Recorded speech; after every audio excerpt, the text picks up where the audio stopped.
الحمد لله رب العالمين والعاقبة للمتقين والصلاة والسلام على سيد الأنبياء والمرسلين وعلى آله وأصحابه أجمعين. قال الله تعالى فيه القرآن الكريم مفهوم هكذا: أعوذ بالله من الشيطان الرجيم، بسم الله الرحمن الرحيم.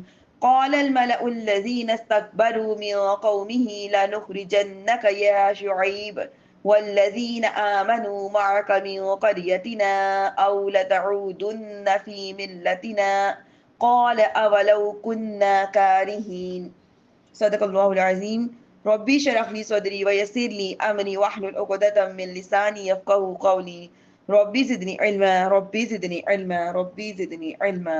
اللهم افتح علينا حكمتك وانشر علينا رحمتك يا ذا الجلال والإكرام. سبحانك لا علم لنا الا ما علمتنا انك انت علیم حکیم. نہایت ہی قابل احترام میری پیاری اور دینی بہنوں، السلام علیکم ورحمۃ اللہ وبرکاتہ. اللہ رب العزت کی دی ہوئی توفیق سے الحمدللہ آج ہم پارہ نمبر 9 کا آغاز کرنے جا رہے ہیں. اللہ پاک سے دعا کرتی ہوں کہ اس کو پڑھنے میں میرے منہ سے ہمیشہ حق اور سچ کی بات نکالے اور ہم سب کو کہنے اور سننے سے زیادہ اللہ تعالیٰ عمل کی توفیق عطا فرمائے. ابھی میں نے آپ کے سامنے سورۃ الاعراف کی آیت نمبر 88 کی تلاوت کی. ترجمہ اور مفہوم سماعت فرمائیے. اس کی قوم کے متکبر سردار کہنے لگے: اے شعیب، ہم ضرور تمہیں اور تمہارے ساتھ والے مسلمانوں کو اپنی بستی سے نکال دیں گے، یا تم ہمارے دین میں آ جاؤ. فرمایا: کیا اگرچہ ہم جو ہیں وہ بیزار ہیں. آگے دیکھیے آیت نمبر 89. بے شک پھر تو ضرور ہم اللہ پر جھوٹ باندھیں گے اگر اس کے بعد بھی ہم تمہارے دین میں آئیں، جبکہ اللہ نے ہمیں ان سے بچایا ہے اور ہم مسلمانوں میں کسی کا کام نہیں کہ تمہارے دین میں آئے، مگر یہ کہ ہمارا رب اللہ چاہے. ہمارے رب کا جو علم ہے وہ ہر چیز پر محیط ہے. ہم نے اللہ ہی پر بھروسہ کیا ہے. اے ہمارے پروردگار، ہم میں اور ہماری قوم میں حق کے ساتھ فیصلہ فرما دیجئے اور تو بہترین فیصلہ فرمانے والا ہے. میری دینی بہنوں، یہاں پہ لفظ استعمال ہوا ہے اللہ توکلنا، کہ ہم نے اللہ ہی پر بھروسہ کیا. اس کا مطلب یہ ہوتا ہے کہ ہم نے ایمان پر ثابت قدم رہنے اور شریر لوگوں سے خلاصی پانے میں اللہ ہی پر بھروسہ کیا. توکل کا معنی کیا ہے؟ توکل کا مطلب ہوتا ہے کہ اسباب پر اعتماد کرتے ہوئے نتیجہ جو ہے اللہ تعالیٰ پر چھوڑ دیا جائے. نہ کہ یہ مطلب ہے کہ اسباب کو چھوڑ دیں اور اللہ پر توکل رکھیں، بلکہ مسبب الاسباب پر اعتماد کرنے کا نام توکل ہے. یعنی کہ حضرت انس بن مالک رضی اللہ عنہ فرماتے ہیں کہ ایک شخص نے رسول اللہ صلی اللہ علیہ وسلم سے پوچھا کہ میں اونٹنی کو باندھ کر توکل کروں یا اسے کھلا چھوڑ کر توکل کروں؟ تو فرمایا: اونٹنی کو باندھ کر پھر توکل کرو. یعنی کہ پہلے آپ اپنی پوری سیفٹی کریں، کوئی لاک وغیرہ لگائیں، کوئی اس طرح اپنی طرف سے سارے جو پازیٹیو کام ہے، سیکیور کام ہے وہ کریں، اور پھر اللہ تعالیٰ کی ذات پر توکل رکھیں. اور توکل اپنی سیکیورٹی پر نہیں کہ ہم نے بہت اچھے سے اس کو سیو کر لیا ہے، اب ہمیں خطرہ کوئی نہیں، بلکہ سب کچھ کر کے اپنی سیکیورٹی کر کے بعد میں آیت الکرسی پڑھیں اور اللہ تعالیٰ کی سپورٹ کر دیں. اس کا نام ہے توکل. وقال الملأ الذين كفروا من قومه لئن اتبعتم شعيبا انكم اذا لخاسرون. اور اس کی قوم کے کافر سردار بولے کہ اگر تم شعیب کے تابع ہوئے تو ضرور نقصان میں رہو گے. آیت نمبر 91. فَأَخَذَتْهُمُ الرَّجْفَةُ فَأَصْبَحُوا فِي دَارِهِمْ جَاثِمِينَ. تو انہیں شدید زلزلے نے اپنی گرفت میں لے لیا تو صبح کے وقت وہ اپنے گھروں میں اوندھے پڑے رہ گئے. الذین کذبوا شعیبا کأن لم یغنوا فیہا الذین کذبوا شعیبا کانوا هم الخاسرون. وہ جنہوں نے شعیب کو جھٹلایا ایسے ہو گئے گویا ان گھروں میں کبھی رہتے ہی نہ تھے. شعیب نے جھٹلانے والے ہی نقصان اٹھانے والے ہوئے. فتولى عنهم وقال يا قوم لقد أبلغتكم رسالات ربي ونصحت لكم فكيف أسى على قوم كافرين. کیا فرماتے ہیں؟ تو شعیب نے ان سے منہ پھیر لیا اور فرمایا: اے میری قوم، بے شک میں نے تمہیں اپنے رب کے پیغامات پہنچا دیے اور میں نے تمہاری خیر خواہی کی، تو کافر قوم پہ میں کیسے غم کروں. یعنی کہ آپ کو میں پہلے بھی یہ بات کلیئر کر چکی ہوں کہ قوموں پہ تب تک عذاب نہیں آتا تھا جب تک کہ وہ اپنے نبی کو جھٹلا نہیں دیتے تھے. تو شعیب علیہ السلام کی قوم نے بھی اپنے نبی کو جھٹلایا, اس کے بعد پھر اللہ رب العزت کا عذاب ان پر نازل ہوا. آیت نمبر 94 اور 5 دیکھیے. اور ہم نے کسی بستی میں کوئی نبی نہ بھیجا مگر ہم نے اس کے رہنے والوں کو سختی اور تکلیف میں پکڑا تاکہ وہ گر گرائیں, پھر ہم نے بدحالی کی جگہ خوشحالی بدل دی یہاں تک کہ وہ بہت بڑھ گئے اور کہنے لگے بے شک ہمارے باپ دادا کو بھی تکلیف اور راحت پہنچتی رہی ہے, تو ہم نے انہیں اچانک پکڑ لیا اور انہیں اس کا کچھ بھی علم نہیں تھا. آیت نمبر 96. اور اگر بستیوں والوں ایمان لے آتے اور تقوی اختیار کرتے تو ضرور ہم ان پر آسمان اور زمین سے برکتیں کھول دیتے, پھر مگر انہوں نے تو جھٹلایا اور ہم نے انہیں ان کے اعمال کی وجہ سے پکڑ لیا.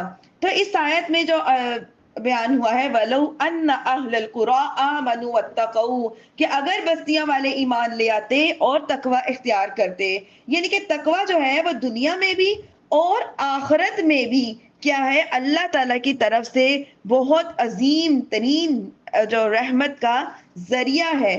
ایک اور مقام پر اللہ پاک نے ارشاد فرمایا ہے وَمَن يَتَّقِ اللَّهَ يَجْعَل لَّهُ مَخْرَجًا, سورۃ طلاق میں پڑھیں گے ہم انشاءاللہ. اور جو اللہ سے ڈرے اللہ اس کے لیے دنیا اور آخرت کی مصیبتوں سے نکالنے کا راستہ بنا دیتے ہیں. دنیاوی مصائب دور کرنے کے لیے نیک اعمال کرنے ضروری ہوتے ہیں, یعنی کہ اللہ تعالیٰ کو راضی کرنے کے لیے عمل کیا جاتا ہے تاکہ اللہ تعالیٰ ہم پر اپنی رحمت برسائے. جب اللہ ہم پہ اپنی رحمت برسائیں گے تو ہماری حاجات کو پورا کر دیں گے. اس لیے جب بارشوں کے لیے ضرورت ہوتی ہے تو نماز استسقاء ادا کی جاتی ہے کہ اللہ کو راضی کیا جائے. جب گرہن, چاند گرہن, سورج گرہن کا معاملہ ہوتا ہے تو نماز کسوف پڑھتے ہیں. یہاں ظاہری اور باطنی مسائل کو دور کرنے کے لیے کچھ احادیث ہیں جو میں آپ کے سامنے پیش کرتی ہوں. حضرت عبداللہ بن عمر رضی اللہ تعالی عنہما سے روایت ہے کہ رسول اللہ صلی اللہ علیہ وسلم نے ارشاد فرمایا یہ دل ایسے زنگ آلود ہوتے رہتے ہیں جیسے لوہا پانی لگنے سے زنگ آلود ہو جاتا ہے. عرض کی گئی یا رسول اللہ صلی اللہ علیہ وسلم ان دلوں کی جو سیکل ہے وہ کیا ہے؟ آپ صلی اللہ علیہ وسلم نے ارشاد فرمایا موت کی زیادہ یاد اور قرآن پاک کی تلاوت, کہ انسان جب قرآن پاک کی تلاوت کرتا رہتا ہے اور موت کو زیادہ یاد کرتا رہتا ہے تو دلوں میں سے زنگ دور ہو جاتے ہیں. لیکن جب انسان نیکیوں سے دور ہو جاتا ہے, غافل ہو جاتا ہے, قرآن سے جو ہے غفلت برت لیتا ہے, نمازوں سے, اللہ کی یاد سے, اللہ کے تعلق سے غفلت برتتا ہے, تو پھر کیا ہوتا ہے دل پتھر بن جاتے ہیں, دلوں میں زنگ لگنا شروع ہو جاتے ہیں. عبداللہ بن مسعود رضی اللہ تعالی عنہ سے روایت ہے کہ نبی کریم صلی اللہ علیہ وسلم نے ارشاد فرمایا جو شخص روزانہ رات کو سوتے وقت سورۃ واقعہ پڑھے گا وہ فاقہ سے محفوظ رہے گا. آگے دیکھیے کیا فرما رہے ہیں. اس آیت میں ہمیں ایک اور بات پتہ چلتی ہے, وہ کیا ہمیں سبق ملتا ہے کہ جب انسان اللہ تعالیٰ کا شکر ادا کرتا رہتا ہے تو اللہ پاک پھر کیا کرتے ہیں اس کے رزق میں وسعت عطا فرما دیتے ہیں, فراوانی عطا فرما دیتے ہیں اور اس کو سعادتیں بخشتے ہیں. اور جب انسان ناشکرا ہو جاتا ہے ہر نعمت ملنے کے بعد بھی اگلی نعمت کی وجہ سے پچھلی نعمت کی ناشکری کرنا شروع کر دیتا ہے تو وہ کیا ہوتا ہے پچھلی نعمتیں بھی اس کے لیے کیا بن جاتی ہیں وبال بن جاتی ہیں. ایک اور مقام پہ اللہ تعالیٰ ارشاد فرماتے ہیں سورۃ ابراہیم میں, ترجمہ سماعت فرمائیے, اور یاد کرو جب تمہارے رب نے اعلان فرمایا تھا کہ اگر تم میرا شکر ادا کرو گے تو میں تمہیں اور زیادہ عطا کروں گا, لیکن اگر تم میری ناشکری کرو گے تو میرا عذاب سخت ہے.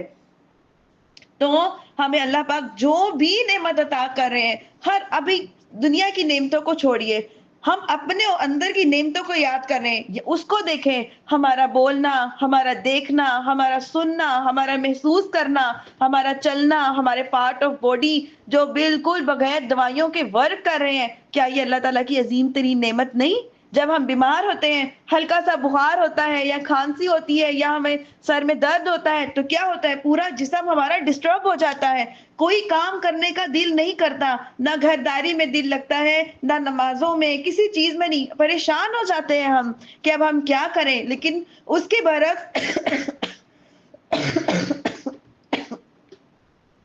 برعکس جب ہم صحت یاب ہوتے ہیں تو ہم محسوس کریں کہ ہم بالکل ایکٹیو ہوتے ہیں, خوش باش ہوتے ہیں، تو یہ اللہ تعالیٰ کی عظیم ترین نعمت نہیں کہ بغیر دوائیوں کے چلتے پھرتے ہیں، بغیر دوائیوں کے سب کچھ کر رہے ہیں؟ تو اللہ پاک کا اربوں خربوں شکر ہے کہ جس نے ہمیں تندرست بنایا ہے۔ یہ اللہ پاک کی عظیم ترین نعمتیں، اگر ہم اللہ کی نعمتیں گننا شروع کریں تو ہماری گنتی کم پڑ جائے گی، لیکن رب تعالیٰ کی وہ نعمتیں، وہ عطائیں جو اس نے ہمیں ہمارے گناہوں کے باوجود عطا کی ہوئی ہیں، اپنے فضل سے، اپنے کرم سے، اپنی رحمتوں سے، وہ ان گنت ہے۔ اگر ہم ایک ایک کر کے بھی تمام نعمتوں کا شکر ادا کرنا شروع کر دیں، شکر ادا کر تو نہیں سکتے لیکن ہم نے کرنا تو ہے نا۔ جتنی اللہ نے ہم پہ نعمتیں عطا کی ہیں، 24 گھنٹوں میں کم از کم 21 گھنٹے تو ایسے ہوں کہ ہم اپنے رب کا شکر ادا کرنے والے بن جائیں۔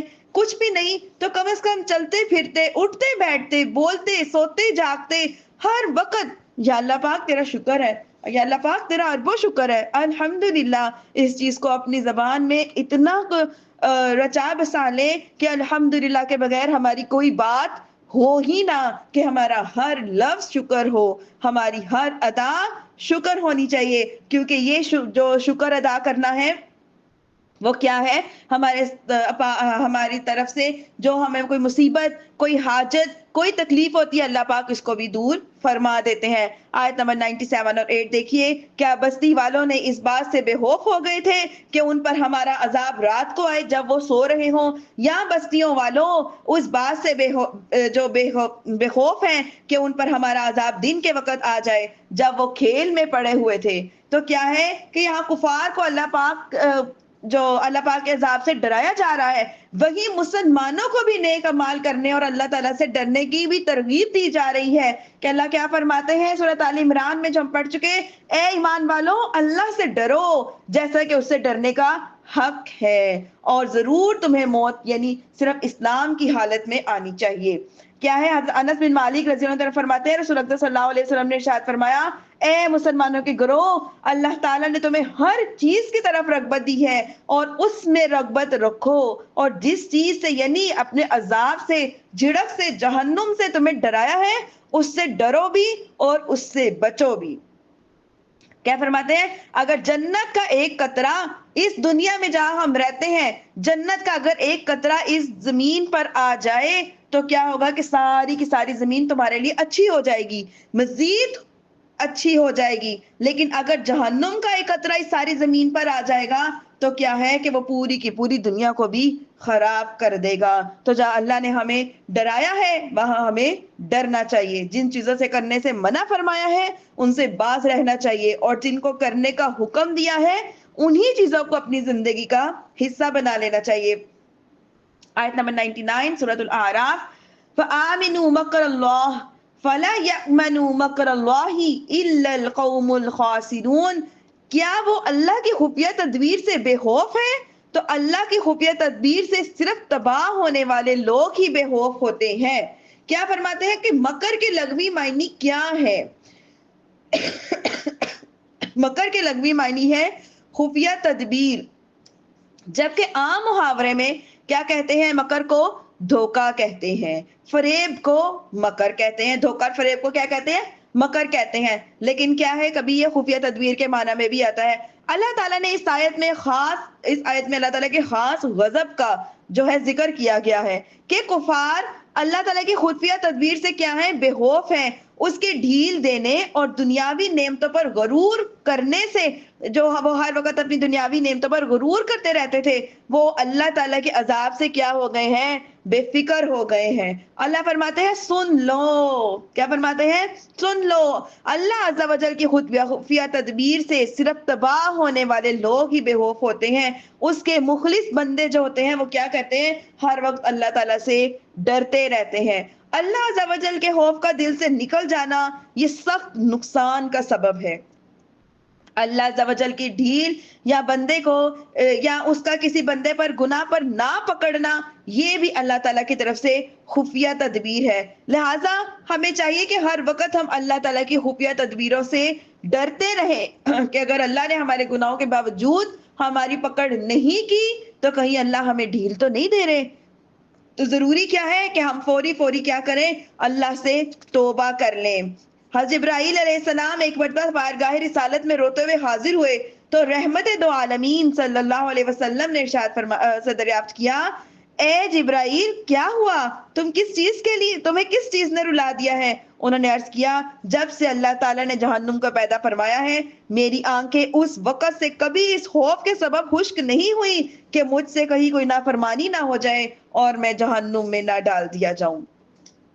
اللہ تعالیٰ ہمیں سمجھنے کی توفیق عطا فرمائے۔ اللہ تعالیٰ ہمارے ایمان کی حفاظت کرے اور ہمیں اپنی خفیہ تدبیر سے ڈرتے رہنے کی توفیق عطا فرمائے۔ اللہ تعالیٰ سے ہر وقت ڈرنا چاہیے، ہر کام میں، ہر معاملے میں نیکی کرو، زیادہ ڈرو کہ کہیں ہماری نیکی ضائع نہ ہو جائے، اور اگر نعوذ باللہ کوئی گناہ ہو جائے فوری توبہ کرو اور اللہ سے مانگو کہ پروردگار ہمیں اس سے باز رہنے کی توفیق عطا فرما۔ ہم باز رہنا چاہتے ہیں، بے شک تیری جو حکم کے بغیر کچھ نہیں ہو سکتا، تو ہمیں ہدایت عطا فرما۔ بے شک ہدایت وہ واحد نعمت ہے جو مانگنے پہ اللہ پاک عطا فرما دیتے ہیں۔ آگے دیکھیے آیت نمبر 100، کیا وہ لوگ جو زمین والوں کے بعد اس کے وارث ہوئے، انہیں اس بات نے بھی ہدایت نہ دی تھی کہ اگر ہم چاہیں تو ان کے گناہوں کے سبب انہیں پکڑ لے، اور ہم ان کے دلوں پر مہر لگا دیتے ہیں اور وہ کچھ نہیں سنتے۔ آیت نمبر 101، دیکھیے یہ بستیاں ہیں جن کے احوال ہم تمہیں سناتے ہیں، اور بے شک ان کے پاس ان کے رسول روشن دلائی لے کر تشریف لائے تو وہ اس قابل نہ ہوئے کہ ان پر ایمان لے آتے جسے پہلے جھٹلا چکے تھے۔ اللہ یوں ہی کافروں کے دلوں پر مہر لگا دیتا ہے۔ آگے دیکھیے آیت نمبر 102، اور ہم نے ان کے اکثر لوگوں کو عہد پورا کرنے والا نہیں پایا، اور بے شک ہم نے ان میں اکثروں کو نافرمان ہی پایا ہے۔ ہمارے اندر بھی عملی اعتبار سے بہت سی کمزوریاں پائی جاتی ہیں۔ کیا کرتے ہیں کہ جب ہم بیمار پڑتے ہیں تو اللہ پاک سے کیا کہتے ہیں، یا اللہ پاک تو ہمیں صحیح کر دے، اب ہم ہمیشہ تیرا شکر ہی ادا کریں گے۔ جب کوئی مصیبت آتی ہے تو پھر اللہ پاک سے کہتے ہیں ایک دفعہ ہمیں معاف کر دے، ہمیں اس مصیبت سے نکال دے، آئندہ ساری زندگی کیا کریں گے، کبھی تیری نافرمانی نہیں کریں گے۔ لیکن ہوتا کیا ہے، اس کے برعکس ہو جاتا ہے کہ جب اللہ پاک شفا عطا فرما دیتے ہیں یا اس بیماری سے نجات عطا فرما دیتے ہیں تو ہم کیا کرتے ہیں کہ پچھلی ساری توباؤں کو بھول جاتے ہیں، کبھی اللہ سے توبہ بھی کی ہوئی تھی، بھول جاتے ہیں کہ یہ مصیبت بھی کبھی آئی تھی، اور اس مصیبت کے وقت ہم کتنی تکلیف میں تھے، اور اس تکلیف میں جب ہم تھے تو اپنے رب سے کیسے رو رو کر گر گرا کر مانگ رہے تھے، لیکن جب اللہ نے ہماری دعاؤں کو قبول کر لیا تو پھر کیا ہے، اب ہماری دعائیں وہ گئیں، ہمارے وعدے وہ گئے، اب بس دنیا ہے، غفلتیں ہیں اور ہم ہے۔ اللہ پاک محفوظ فرمائے۔ آیت نمبر 103 دیکھیے، پھر ان کے بعد ہم نے موسیٰ کو اپنی نشانیوں کے ساتھ فرعون اور اس کی قوم کی طرف بھیجا تو انہوں نے ان نشانیوں پر زیادتی کی، تو دیکھو فسادیوں کا کیسا انجام ہوا۔ آگے دیکھیے آیت نمبر 104، وَقَالَ مُوسَى يَا فِرْعَوْنُ إِنِّي رَسُولٌ مِّن رَّبِّ الْعَالَمِينَ، اور فرعون نے فرمایا، اور موسیٰ نے فرمایا، اے فرعون میں رب العالمین کا رسول ہوں، حقیق علی اللہ اقول علی اللہ الا الحق قد جئتکم ببینۃ من ربکم فارسل معی بنی اسرائیل۔ آیت نمبر 105، میری شان کے لائق یہی ہے کہ اللہ کے بارے میں سچ کے سوا کچھ نہ کہوں، بے شک میں تم سب کے پاس تمہارے رب کی طرف سے نشانی لے کر آیا ہوں، تو بنی اسرائیل کو میرے ساتھ چھوڑ دو۔ آیت نمبر 106 اور 7، کہا کیا فرمایا، اگر تم کوئی نشانی لے کر آئے ہو تو اسے پیش کرو، اگر تم سچے ہو۔ تو موسیٰ نے اپنا عصا ڈال دیا تو وہ فوراً ایک ظاہر اژدہا بن گیا۔ وَنَزَعَ يَدَهُ فَإِذَا هِيَ بَيْضَاءُ لِلنَّاظِرِينَ، اور اپنا ہاتھ گریبان میں ڈال کر نکالا تو وہ دیکھنے والوں کے سامنے جگمگانے لگا۔ قَالَ الْمَلَأُ مِن قَوْمِ فِرْعَوْنَ إِنَّ هَذَا لَسَاحِرٌ عَلِيمٌ، قوم فرعون کے سردار بولے بے شک یہ تو بڑے علم والا جادوگر ہے۔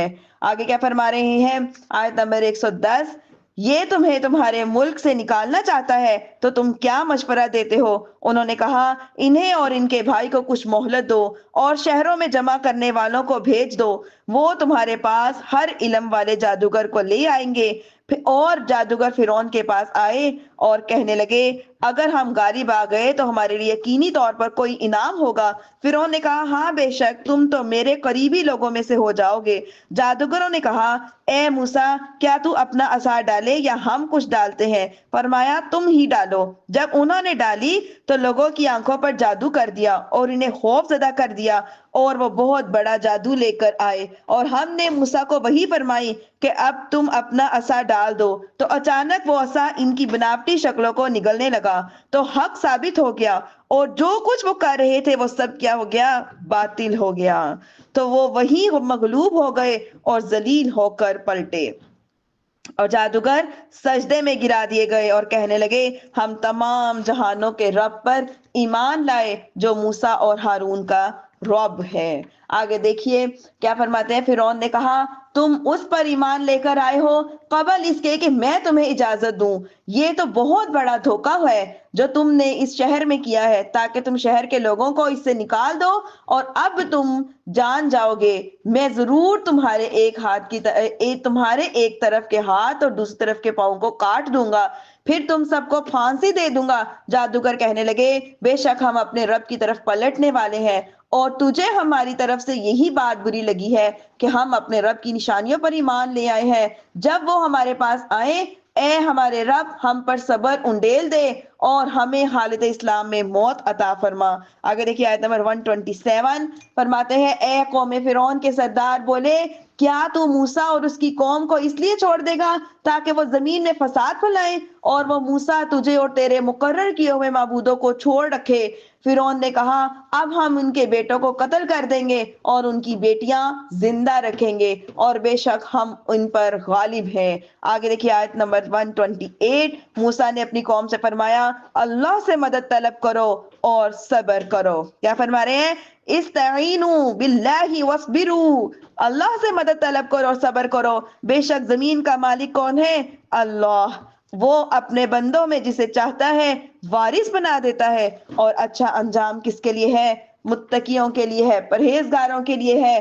قوم نے کہا ہمیں آپ کے تشریف لانے سے پہلے بھی اور تشریف آوری لانے کے بعد بھی ستایا گیا ہے۔ موسیٰ نے کہا عنقریب تمہارا رب تمہارے دشمنوں کو ہلاک کر دے گا اور تمہیں زمین میں جانشین بنا دے گا، پھر وہ دیکھے گا کہ تم کیسے کام کرتے ہو۔ وَلَقَدْ أَخَذْنَا آلَ فِرْعَوْنَ بِالسِّنِينَ وَنَقْصٍ مِّنَ الثَّمَرَاتِ لَعَلَّهُمْ يَذَّكَّرُونَ آیت 130، اور بے شک ہم نے فرعونیوں کو کئی سال کے قحط اور پھلوں کی کمی میں گرفتار کر دیا تاکہ وہ نصیحت حاصل کریں۔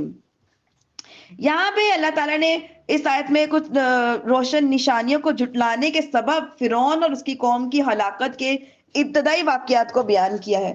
سب سے پہلے اللہ تعالیٰ نے فرعونیوں کو کئی سال کے قحط، پھلوں کی کمی، فقر، فاقہ میں جیسی مصیبتوں میں گرفتار کیا۔ حضرت عبداللہ بن عباس رضی اللہ تعالیٰ عنہما فرماتے ہیں کہ دیہات میں رہنے والے فرعونی قحط کی مصیبت میں گرفتار ہوئے اور شہروں میں رہنے والی آفات کی وجہ سے پھلوں کی کمی کی مصیبت میں مبتلا ہوئے۔ حضرت کعب رضی اللہ عنہ فرماتے ہیں ان لوگوں پر اس وقت ایک وقت ایسا بھی آیا کہ جب کھجور کے درخت میں صرف ایک ہی کھجور جو ہے وہ اگا کرتی تھی۔ اللہ تعالیٰ نے ان پر اپنی سختیاں اس لیے نازل فرمائی تاکہ یہ لوگ عبرت حاصل کریں کہ وہ سرکشی اور عناد کا راستہ چھوڑ کر اللہ تعالیٰ کی بندگی کی طرف لوٹ آئیں، کیونکہ سختی اور مصیبت کیا کرتی ہے؟ دل کو نرم کر دیتی ہے اور اللہ تعالیٰ کے پاس جو بھلائی ہے اور اللہ تعالیٰ کے پاس جو بھی بھلائی ہے اس کی طرف راغب کرتی ہے۔ کہتے ہیں کہ فرعون نے اپنی 400 برس کی زندگی میں 320 سال تو اس نے آرام کے ساتھ گزارے تھے۔ اس عمر میں وہ کیا تھا؟ کبھی بیمار بھی نہیں ہوا تھا، اس کو کبھی بخار بھی نہیں ہوا، کبھی وہ بھوک میں مبتلا بھی نہیں ہوا، اور اس کے ساتھ اگر ایسا ہی ہوتا رہتا تو اگر وہ تکلیف میں پہلے سے آ جاتا تو وہ کبھی بھی وہ رب ہونے کا دعویٰ نہیں کرتا۔ تو اس آیت میں ہمیں سبق کیا ملتا ہے کہ اللہ تعالیٰ کی طرف سے بھیجی ہوئی آفتیں، مصیبتیں، یہ آنے بہت بڑی حکمت کا سبب ہے۔ اگر یہ مصیبتیں جو نہ آئیں تو ہم اللہ تعالیٰ کی طرف رجوع کیسے کریں؟ اور ایک حکمت یہ بھی ہے کہ ان کی وجہ سے انسان غفلت سے بیدار ہو جاتا ہے، اٹھ جاتا ہے، سویا ہوا جاگ جاتا ہے، اللہ تعالیٰ کی اطاعت کا اطاعت کرنا شروع کر دیتا ہے، اس کا فرما بردار بندہ بن جاتا ہے. جیسے کوئی زلزلہ آ جاتا ہے، کوئی طوفان آ جاتا ہے، کوئی سیلاب آ جاتا ہے، کسی بھی انسان کو کوئی مصیبت کا سامنا کرنا پڑ جاتا ہے، تو اس سے کیا عبرت حاصل کرنی چاہیے اور غفلت کی نیند سے بیدار ہو جانا چاہیے اور کوشش کرنی چاہیے کہ یہ واقعہ اگر کسی کے ساتھ ہوا ہے تو ہمارے ساتھ بھی ہو سکتا ہے، اور اگر ہمارے ساتھ ہی ہو رہا ہے تو پھر ہمیں یہ اللہ پاک کی طرف رجوع زیادہ کرنا چاہیے تاکہ اللہ پاک ہمیں ان مصیبتوں سے نکالے، ہمارے دلوں کو نرم فرمائے اور ہمارا تعلق جو ہے وہ کس کے ساتھ جڑ جائے؟ اللہ رب العزت کے ساتھ جڑ جائے. آیت نمبر 131. تو جب انہیں بھلائی ملتی ہے تو یہ کہتے ہیں کہ ہمارے لیے ہے، اور جب برائی پہنچتی ہے تو اسے موسیٰ اور اس کے ساتھیوں کی نحوست قرار دیتے ہیں. سن لو ان کی نحوست اللہ ہی کے پاس ہے، لیکن ان میں اکثر نہیں جانتے. آگے دیکھیے آیت نمبر 132. اور فرعونیہ نے کہا اے موسیٰ تم ہمارے اوپر جادو کرنے کے لیے ہمارے پاس کیسی بھی نشانی کیوں نہ لے آؤ، ہم ہرگز تم پر ایمان نہیں لائیں گے. آیت نمبر 133. اور ہم نے ان پر طوفان، ٹڈی اور جوئیں اور مینڈک اور ہون کی جدا جدا نشانیاں بھیجی، اور انہوں نے تکبر کیا اور وہ مجرم قوم تھی. اور جب ان پر عذاب واقع ہوتا تو کہتے اے موسیٰ ہمارے لیے اپنے رب سے دعا کیجئے اس عہد کے سبب جو اس کا تمہارے پاس ہے، بے شک اگر آپ ہم سے عذاب کو دور کر دیں گے، یعنی اٹھوا کر دور کر دیں گے، تو ہم ضرور آپ پر ایمان لائیں گے اور ضرور بنی اسرائیل کو تمہارے ساتھ کر دیں گے. کیا ہے اس آیت سے ہمیں کیا معلوم ہوتا ہے؟ اس آیت سے ہمیں یہ بھی سبق ملتا ہے کہ اللہ عز و جل کے کام اس کے مقبول بندوں کی طرف منسوب کیے جا سکتے ہیں. جیسے کہ بنی اسرائیل نے حضرت موسیٰ علیہ السلام سے دعا کروائی، اور مشکلات میں اللہ عز و جل کے مقبول بندوں کی بارگاہ میں حاضر ہو کر ان سے حاجت روائی کا مطالبہ بھی کیا جا سکتا ہے. جیسے عذاب دور کرنا اللہ تعالیٰ کا کام ہے، جبکہ فرعون اور اس کی قوم نے عذاب دور کرنے کی نسبت کس کی طرف کی؟ حضرت موسیٰ علیہ السلام کی طرف کی. اور عرض کیا کیا؟ لَإِن كَشَفْتَ عَنَّا الرِّجْسَ، بے شک اگر آپ نے ہم سے یہ عذاب دور کر دیا تو ہم کیا کریں گے؟ جو ایمان لے آئیں گے اور جو بنی اسرائیل ہے وہ آپ کو دے دیں گے.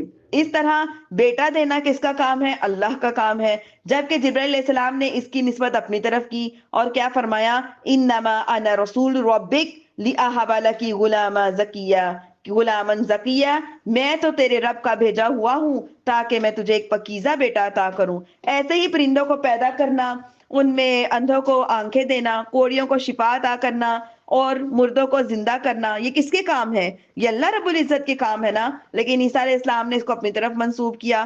سورۃ آل عمران میں کیا فرماتے ہیں؟ میں تمہارے لیے مٹی کے پرندے جیسی ایک شکل بناتا ہوں، پھر اس میں پھونک مارتا ہوں اور اللہ کے حکم سے فوراً پرندہ بن جاتی ہے. پھر میں پیدائشی اندھوں کو اور کوڑ کے مریضوں کو شفا دیتا ہوں، اور میں اللہ کے حکم سے مردوں کو زندہ کرتا ہوں. کہ کام ہوتے اللہ تعالیٰ کے حکم سے ہے، لیکن جب کاموں کی نسبت اللہ تعالیٰ کے نیک بندوں کی طرف کر دی جائے تو اس میں کوئی مذائقہ نہیں ہے، کیونکہ قرآن پاک میں ہم بارہا بار اس چیز کو پڑھ چکے ہیں. ایسے ہی کسی ولیوں کے وسیلے سے دعا کروانا یا انہیں کہنا ہمارے لیے دعا کریں، یا اللہ سے کہنا کہ پنجتن پاک کے صدقے ہماری دعاؤں کو قبول فرمائیں، ہماری مصیبتوں کو دور کریں، یہ کہنا بالکل جائز ہے، کیونکہ ہمیں یہ بات قرآن پاک سے پتہ چل رہی ہے. آگے دیکھیے آیت نمبر 135. اور جب ہم ان سے اس مدت تک کے لیے عذاب اٹھا لیتے ہیں جب تک انہیں پہنچنا تھا تو وہ فوراً اپنا عہد توڑ دیتے ہیں، تو ہم نے ان سے بدلہ لیا اور انہیں دریا میں ڈبو دیا، کیونکہ انہوں نے ہماری آیتوں کو جھٹلایا اور ان سے بالکل غافل رہے. اور ہم نے اس قوم کو جیسے دبایا گیا تھا اس زمین کے مشرقوں اور مغربوں کا مالک بنا دیا جس میں ہم نے برکت رکھی تھی. اور بنی اسرائیل پر ان کے صبر کے بدلے میں تیرے رب کا وعدہ کیا ہے؟ پورا ہو، اچھا وعدہ جو ہے وہ پورا ہو گیا. اور ہم نے وہ سب تعمیرات برباد کر دی جو فرعون اور اس کی قوم نے بنائی تھی، وہ عمارتیں جنہیں وہ بلند کرتے تھے، اللہ رب العزت نے وہ ساری کی ساری ختم کروا دی. اور ہم نے بنی اسرائیل کو دریا سے پار کر دیا تو ان کا گزر ایک ایسی قوم کے پاس سے ہوا جو اپنے بتوں کے آگے جم کر بیٹھے ہوئے تھے. بنی اسرائیل نے کہا اے موسیٰ ہمارے لیے بھی ایسا ہی ایک معبود بنا دو جیسے ان کے لیے کئی معبود ہیں. موسیٰ نے فرمایا تم کتنے جاہل ہو، یقیناً آپ جاہل لوگ ہو، کیونکہ یہ لوگ جس کام میں پڑے ہوئے ہیں وہ سب برباد ہونے والے ہیں، اور جو کچھ یہ کر رہے ہیں وہ سب کیا ہے؟ باطل ہے۔ موسیٰ نے فرمایا کیا تمہارے لیے اللہ کے سوا کوئی اور معبود تلاش کروں، حالانکہ اس نے تمہیں سارے جہانوں پر فضیلت عطا فرمائی ہے۔ اور یاد کرو جب ہم نے تمہیں فرعونیوں سے نجات دی اور تمہیں بہت بری سزا دیتے تھے۔ کون؟ فرعونی لوگ بہت بری ان کو سزا دیا کرتے تھے، تمہارے بیٹوں کو قتل کرتے تھے، تمہاری بیٹیوں کو زندہ رکھتے تھے، اور اس میں تمہارے رب کی طرف سے بڑی آزمائش ہے۔ اس سے ہمیں پتہ چلتا ہے کہ ہمیں اللہ تعالیٰ کی دی ہوئی ہر نعمت کو یاد کرنا چاہیے۔ اللہ پاک یہاں پہ ہر جگہ کیا فرما رہے ہیں؟ وَاذْكُرُوا وَاذْكُرُوا، یاد کرو میری اس نعمت کو یاد کرو، اس نعمت کو یاد کرو۔ ہمیں ہر وقت اللہ پاک کی نعمتوں کو یاد کرنا چاہیے، کس کس تکلیف سے، کس کس مصیبت سے، کس کس معاملے سے رب تعالیٰ ہماری حفاظت فرماتے ہیں۔ 70 ماؤں سے زیادہ ہم سے محبت کرتے ہیں، اور زیادہ بھی کس کا؟ اللہ کا زیادہ۔ ہماری تو ایک ماں کی محبت جو ہے وہ اتنی انگنت ہے کہ اس کا شمار نہیں کیا جا سکتا، اور وہ اللہ جو ہم سے 70 ماؤں سے زیادہ محبت کرتا ہے، تو ہمیں اس کی بار بار ہر نعمت کو یاد کریں، چلتے پھرتے اٹھتے بیٹھتے سر سے پاؤں تک، اوپر سے نیچے تک، گھر کے کونے کونے کی ایک ایک نعمت کو یاد کریں۔ رب تعالیٰ نے ہمیں وہ عطا کیا ہوا ہے جو کم ہی کسی کو عطا کیا ہوتا ہے، اور یہ اللہ پاک کا بہت فضل ہے، کرم ہے، رحمت ہے۔ پھر جب اس کی نعمتوں کا شکر ادا کیا جائے وہ راضی ہوتا ہے، وہ خوش ہوتا ہے، اور ہماری نعمتوں میں اضافہ فرماتا ہے۔ آگے دیکھیے آیت نمبر 142، اور ہم نے موسیٰ سے 30 راتوں کا وعدہ لیا اور ان میں 10 راتوں کا اضافہ کر کے پورا کر دیا، تو اس کے رب کا وعدہ 40 راتوں کا پورا ہو گیا۔ اور موسیٰ نے اپنے بھائی ہارون سے فرمایا کہ تم میری قوم میں میرا نائب رہنا اور اصلاح کرنا اور فسادیوں کے راستے پر نہ چلنا۔ آگے دیکھیے آیت نمبر 143، اور جب موسیٰ ہمارے وعدے کے وقت پر حاضر ہوا اور اس کے رب نے اس سے کلام فرمایا، تو اس نے عرض کی، اے میرے رب مجھے اپنا جلوہ دکھا تاکہ میں تیرا دیدار کر لوں۔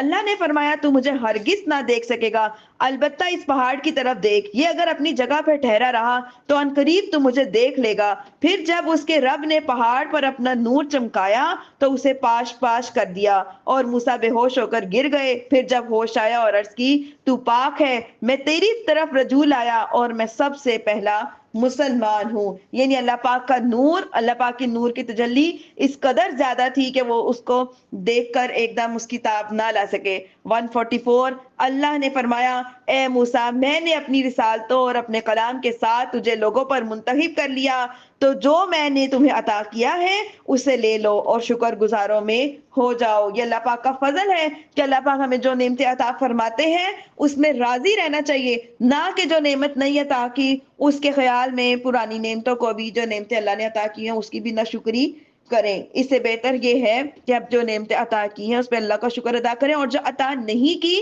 اس پر بڑھ چڑھ کے شکر ادا کریں، تو یقیناً وہ ہمارے حق میں بہتر نہیں ہوگی کہ اللہ پاک نے عطا نہیں کی، ورنہ اللہ ہمارے لیے سب سے بہتر کرنے والا ہے۔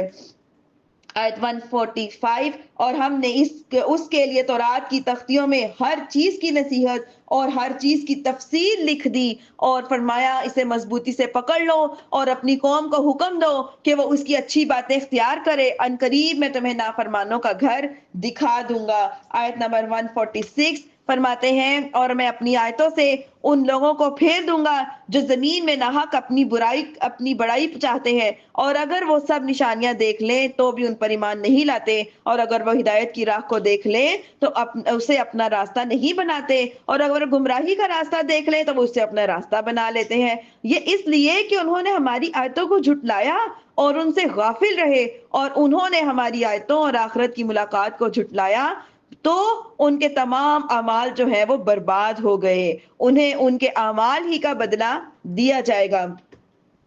حضرت عبداللہ بن عباس رضی اللہ تعالیٰ عنہما فرماتے ہیں، اس آیت کا معنی ہے کہ جو لوگ میرے بندوں میں غرور کرتے ہیں، میرے ولیوں سے لڑتے ہیں، میں انہیں اپنی آیتیں قبول کرنے اور اس کی تصدیق کرنے سے پھیر دوں گا تاکہ وہ مجھ پر ایمان نہ لائیں۔ یہ ان پر عناد کی سزا ہے کہ انہیں ہدایت سے محروم رکھا جاتا ہے۔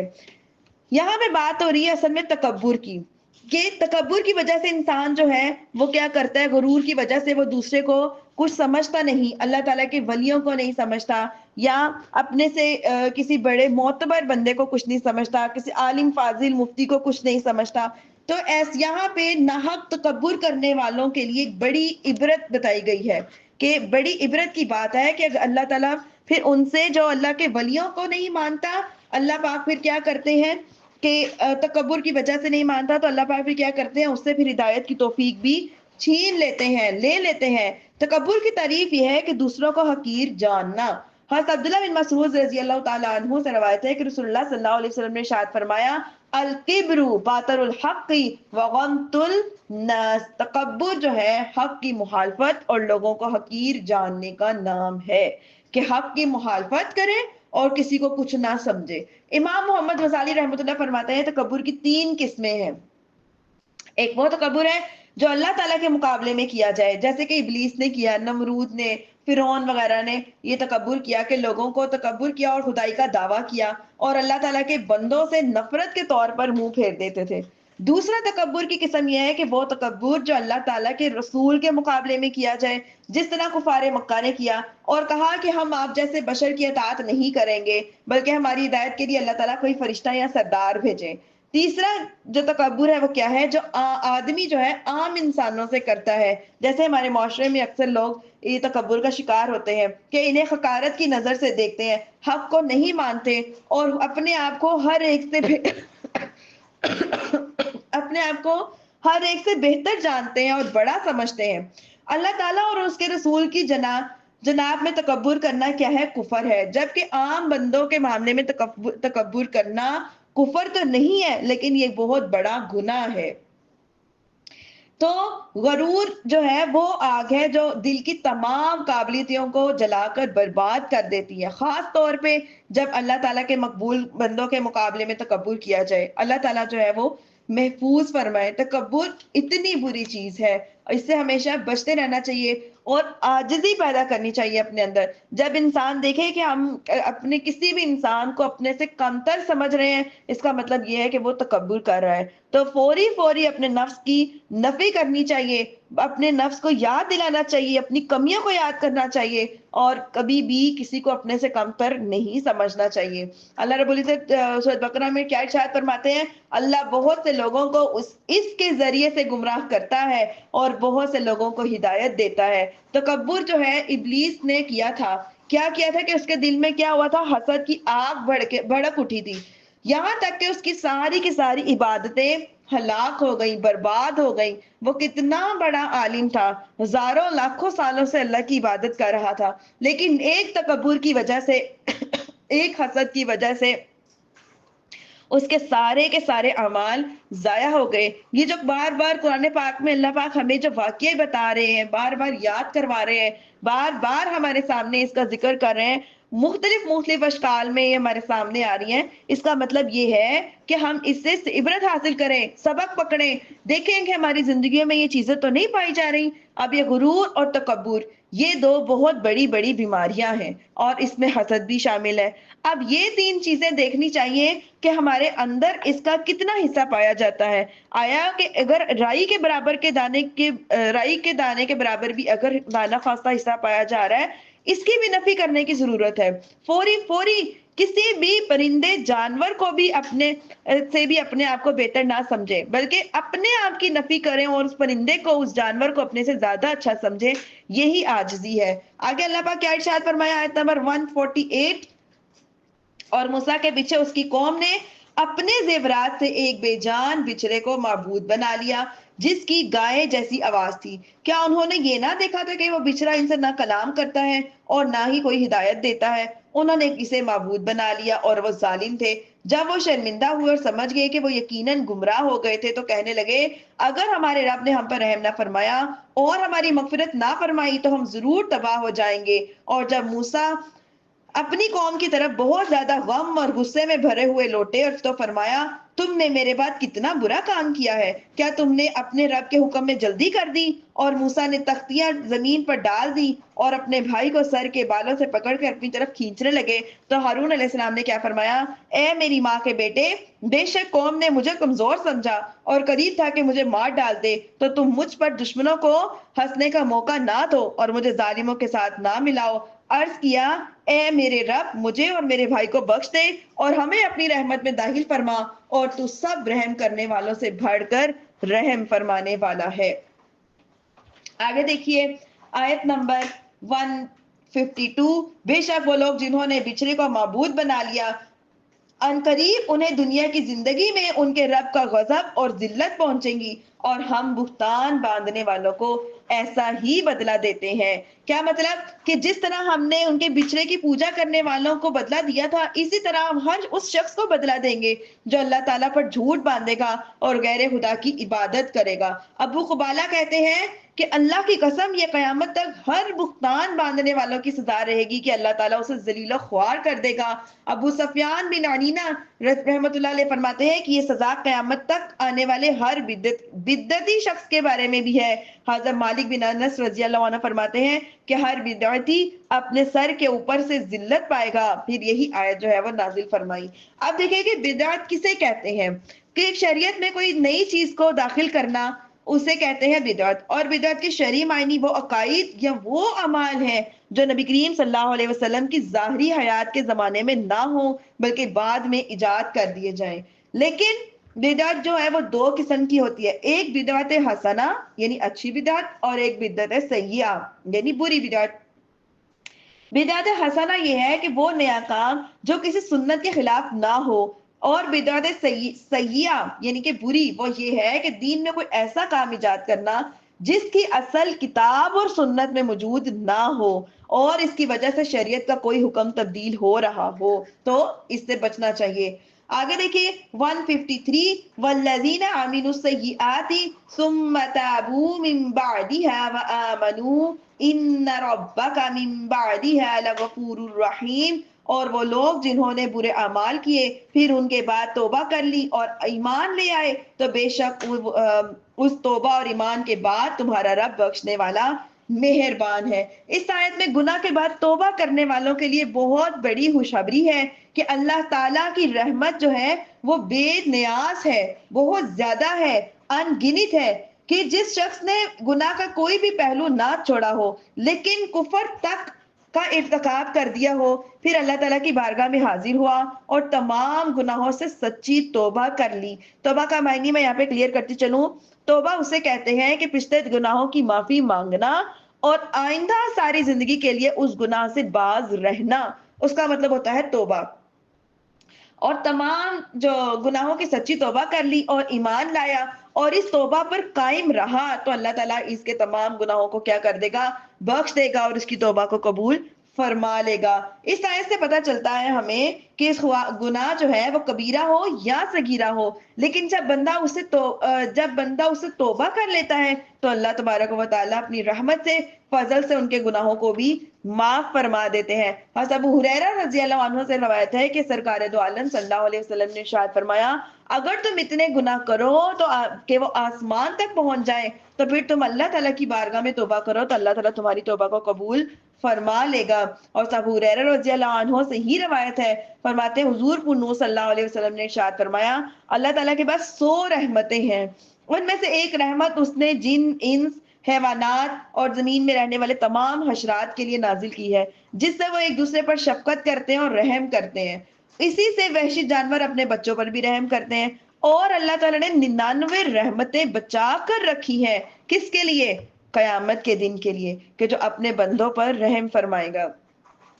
آیت 154 کیا ارشاد فرما رہے ہیں، اور جب موسیٰ کا غصہ تھم گیا تو اس نے تختیاں اٹھا لی اور ان کی تحریر میں ہدایت اور رحمت ہے ان کے لیے جو اپنے رب سے ڈرتے ہیں۔ جو لوگ ڈرتے ہیں نا اللہ سے، ہدایت بھی وہی پاتے ہیں، لیکن جو اکڑ اکڑ کے بیٹھتے ہیں اور سمجھتے ہیں کہ شاید کبھی مرنا ہی نہیں تو وہ کبھی ڈرتے بھی نہیں ہیں اور ہدایت بھی نہیں پاتے۔ اور موسیٰ نے ہمارے وعدے کے لیے اپنی قوم سے 70 مرد منتخب کر لیے، پھر جب انہیں زلزلہ نے پکڑ لیا تو موسیٰ نے عرض کی، اے میرے رب، اگر تو چاہتا تو پہلے ہی انہیں اور مجھے ہلاک کر دیتا، کیا تو ہمیں اس کام کی وجہ سے ہلاک فرمائے گا جو ہمارے بے عقلوں نے کیا؟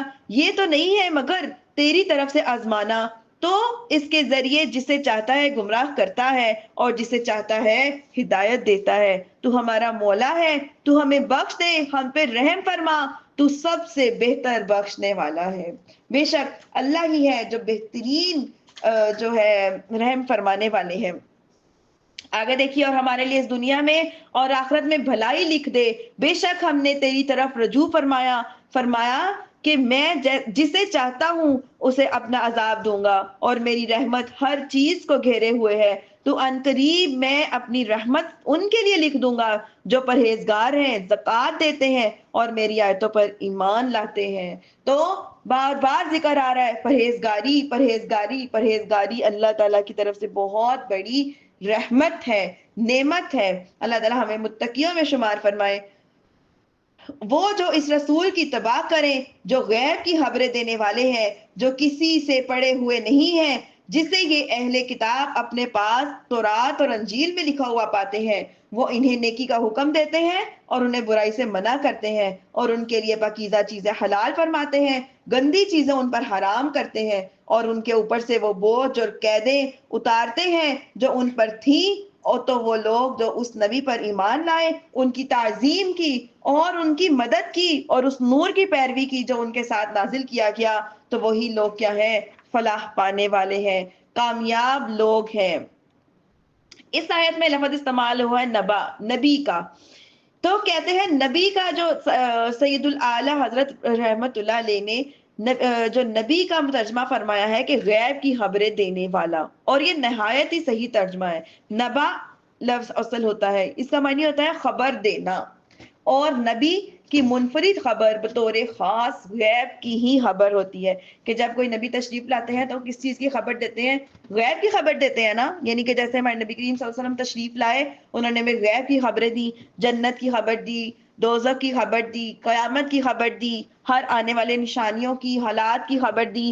جیسے کہ سورۃ صاد میں کیا آتا ہے؟ قل ہوا نبأ عظیم، کہ تو فرماؤ وہ قرآن ایک عظیم خبر ہے۔ آگے کیا سورۃ ہود میں حل من انباء الغیب نوحیہا الیک، یہ کچھ غیب کی خبریں ہیں جو ہم تمہاری طرف وحی کرتے ہیں۔ ایک اور جگہ سورۃ بقرہ میں کیا ارشاد فرمایا؟ فلما انبأہم باسمائہم، تو جب آدم نے انہیں ان اشیاء کے نام بتا دیے، یہ سب کس کی خبریں ہیں؟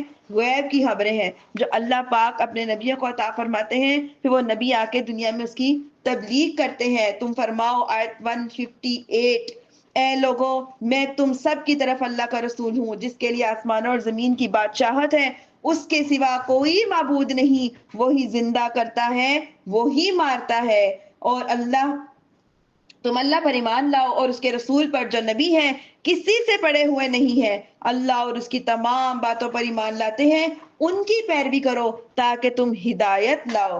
آگے دیکھیے آیت نمبر 159، وَمِن قَوْمِ مُوسَىٰ أُمَّةٌ يَهْدُونَ بِالْحَقِّ وَبِهِ يَعْدِلُونَ، اور موسیٰ کی قوم سے ایک گروہ وہ ہے جو حق کی راہ بتاتا ہے اور اسی کے مطابق انصاف کرتا ہے۔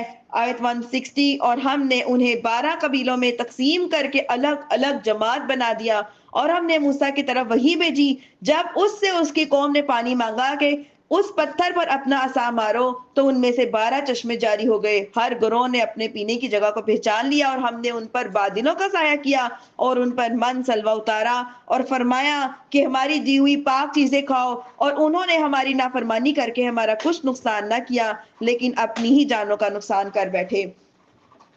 آیت 162، اور یاد کرو جب ان سے فرمایا کہ اس شہر میں سکونت اختیار کرو اور اس میں جو چاہو کھاؤ اور یوں کہو ہماری بخشش ہو۔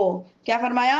ہماری بخشش ہو، اور شہر کے دروازے میں سجدہ کرتے ہوئے داخل ہو جاؤ تو ہم تمہاری خطائیں معاف فرما دیں گے اور نیکیاں کرنے والوں کو عنقریب اور زیادہ عطا کریں گے۔ تو ان میں سے ظالموں نے جو بات کہی ان سے کہی گئی تھی، وہ ظالموں نے جو بات ان سے کہی گئی تھی اسے دوسری بات سے بدل دیا، اور ہم نے ان پر آسمان سے عذاب بھیجا کیونکہ وہ ظلم کرتے تھے۔ کیونکہ یہاں پہ اللہ پاک نے کیونکہ یہاں انہوں نے کیا کہا تھا؟ انہیں حکم دیا تھا ہتاتن کہنے کا، اور ہتاتن کا مطلب ہوتا ہے توبہ اور استغفار کا کلمہ ہے، لیکن انہوں نے ہتاتن کہنے کے بجائے ہنتاتن کہہ دیا۔ تو یہ کیا ہے؟ اس کا مطلب یہ کہتے ہوئے داخل ہوئے، اس بنا پر ان پر عذاب نازل ہو گیا، اور وہ عذاب طاعون کی وبا تھی۔ اللہ اکبر۔ آگے دیکھیے 164، اور ہم سے اس بستی کا حال پوچھو جو دریا کے کنارے پر تھی، جب وہ ہفتے کے دن کے بارے میں حد سے بڑھنے لگے، جب ہفتے کے دن تو مچھلیاں پانی میں تیرتی ہوئی ان کے سامنے آتی، اور جس دن ہفتہ نہ ہوتا اس دن مچھلیاں نہ آتی۔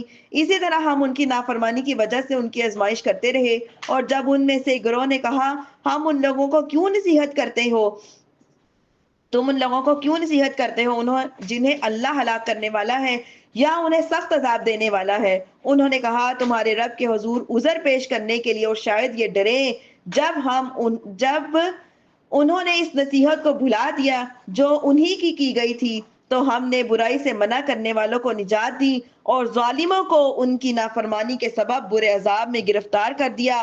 پھر جب انہوں نے معاملت کے حکم سے سرکشی کی، ہم نے ان سے فرمایا دھتکارتے ہوئے بندر بن جاؤ۔ اللہ اکبر۔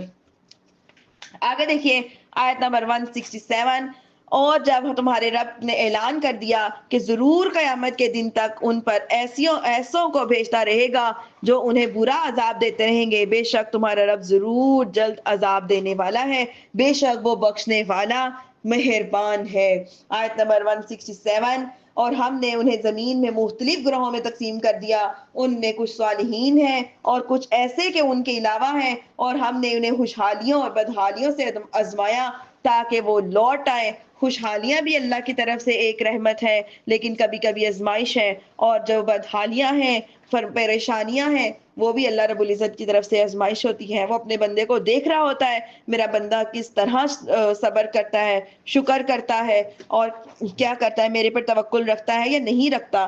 آیت 169، پھر اس کے بعد ایسے برے جانشین آئے جو کتاب کے وارث ہوئے، وہ اس دنیا کا مال لیتے ہیں اور کہتے ہیں کہ ہماری مغفرت کر دی جائے گی، حالانکہ اگر ویسا ہی مال ان کے پاس مزید آ جائے تو اسے بھی لے لیں گے۔ یہاں کتاب میں ان سے ایک عہد نہیں لیا گیا تھا کہ اللہ کے بارے میں حق بات کے سوا کچھ نہ کہیں گے، اور وہ پڑھ چکے ہیں جو اس کتاب میں ہے، اور بے شک آخرت کا گھر پرہیزگاروں کے لیے بہتر ہے۔ تو کیا تمہیں عقل نہیں؟ کیا ہمیں عقل نہیں کہ پرہیزگاری کتنی بڑی نعمت ہے؟ اور اگر ہم پرہیزگاری کو ہی بھول جائیں گے، یعنی کہ اللہ تعالیٰ سے ڈر اور تقوی کو ہی بھلا دیں گے، تو اے مسلمانوں ہمارا کیا حال ہوگا؟ امام محمد غزالی رحمۃ اللہ علیہ فرماتے ہیں ہر وہ توقع جو کہ توبہ اور عبادت میں سرور کی رغبت پیدا کرے، وہ کیا ہے؟ امید ہے کہ توبہ کری جاؤ، اور کیا ہے؟ اللہ اور ہمیں توبہ کرنے سے، عبادت کرنے میں ہمیں کیا ہو رہا ہے؟ سکون مل رہا ہے۔ اس کا مطلب یہ ہے ہمیں اللہ پاک سے کیا ہے؟ امید ہے کہ اللہ پاک انشاءاللہ ہماری توبہ کو قبول فرما لیں گے۔ اور ہر وہ امید جو عبادت میں فطور اور باطل کی طرف جھکاؤ پیدا کرے، وہ دھوکہ ہے۔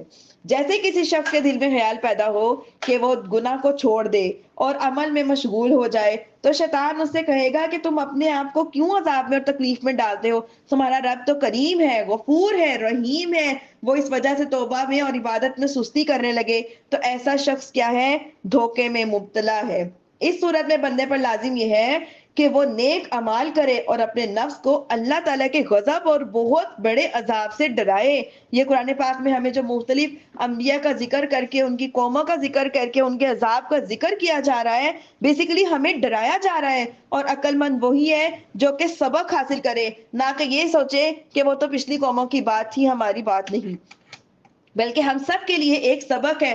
جب ہمارے نفس کو سکون ہو جائے نا کہ اب گناہ کری جو بعد میں توبہ کر لیں گے، نفل پڑھ لیں گے، استغفار کر لیں گے، تو اس کا مطلب یہ ہے کہ ہمیں بہت زیادہ توبہ کی ضرورت ہے، بلکہ اپنے نفس کو ملامت کرنے کی ضرورت ہے کہ وہ ہمیں ڈھیل دے رہا ہے، ہم شیطان کے راستے پہ چل رہے ہیں اور اپنے آپ کو اللہ تعالیٰ کے حضور جھکانے کے لیے تیار نہیں ہے۔ اور کیا کہتے ہیں کہ یہ بہت بڑا جو ہے اس کے لیے عذاب سے ڈراتا ہے، اور کہے کہ اللہ تعالیٰ گناہوں کو بخشنے والا، توبہ قبول کرنے والا ہونے کے ساتھ ساتھ سخت وعید دینے والا بھی ہے۔ ہمیں یہ سمجھنا چاہیے کہ اگر اللہ معاف کرنے والا ہے تو یاد رکھو اللہ قہار بھی ہے۔ اللہ پاک جو اگر ایک گناہ سے اللہ تعالیٰ اگر ایک ادا سے، ہماری ایک نیکی سے راضی ہو جاتا ہے تو وہیں پہ اتنی نیکیوں میں ایک چھوٹے سے گناہ سے ناراض بھی ہو جاتا ہے۔ اپنے آپ کو اپنے دماغوں میں، اپنے دل میں، اپنے نفس میں ہر وقت اس بات کا تبصرہ کرتے رہنا چاہیے کہ اگر اللہ تعالیٰ توبہ قبول کرنے والا، بخشنے والا ہے تو یاد رکھو وہ سخت عذاب دینے والا بھی ہے۔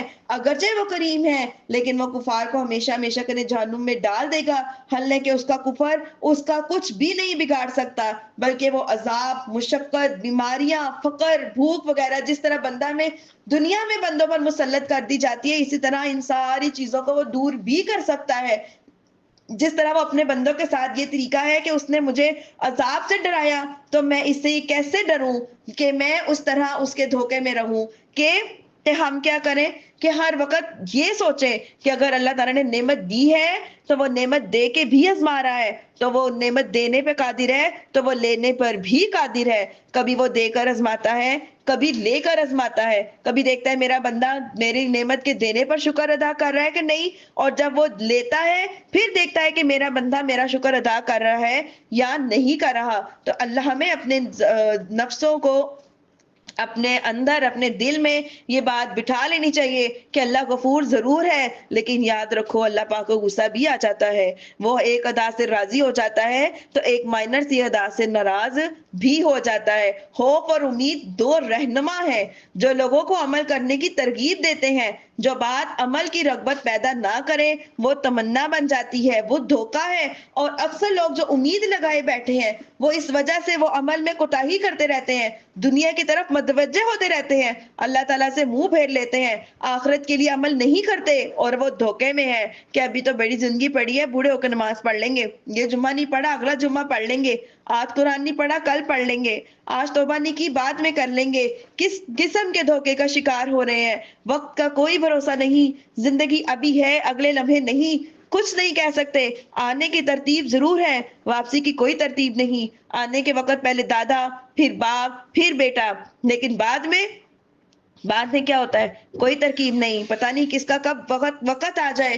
اپنے آپ کو موت کے لیے ہر وقت تیار رکھنے کے لیے ضروری ہے کہ شادیوں میں جانے سے پہلے تیاری کی جاتی ہے، کچنوں میں جانے سے پہلے دماغ میں سوچا جاتا ہے آج کیا پکانا ہے، کہیں بھی بیٹھ جانا ہو پہلے انتخاب کیا جاتا ہے کہ کون سا عبایا پہننا ہے، کون سا بیگ پکڑنا ہے، کون سی جوتی پہننی ہے، کیا کیا معاملات ہمارے زندگی میں ہمارے ساتھ جڑے ہیں۔ لیکن موت کی تیاری وہ ان سب سے زیادہ ضروری ہے۔ باہر جا کر واپس آئیں گے گارنٹی نہیں، پہنچ سکیں گے گارنٹی نہیں، کس منہ سے اپنے رب کا سامنا کریں گے، کس عمل میں بیٹھے ہیں، کس دھوکے کی زندگی میں بیٹھے ہیں۔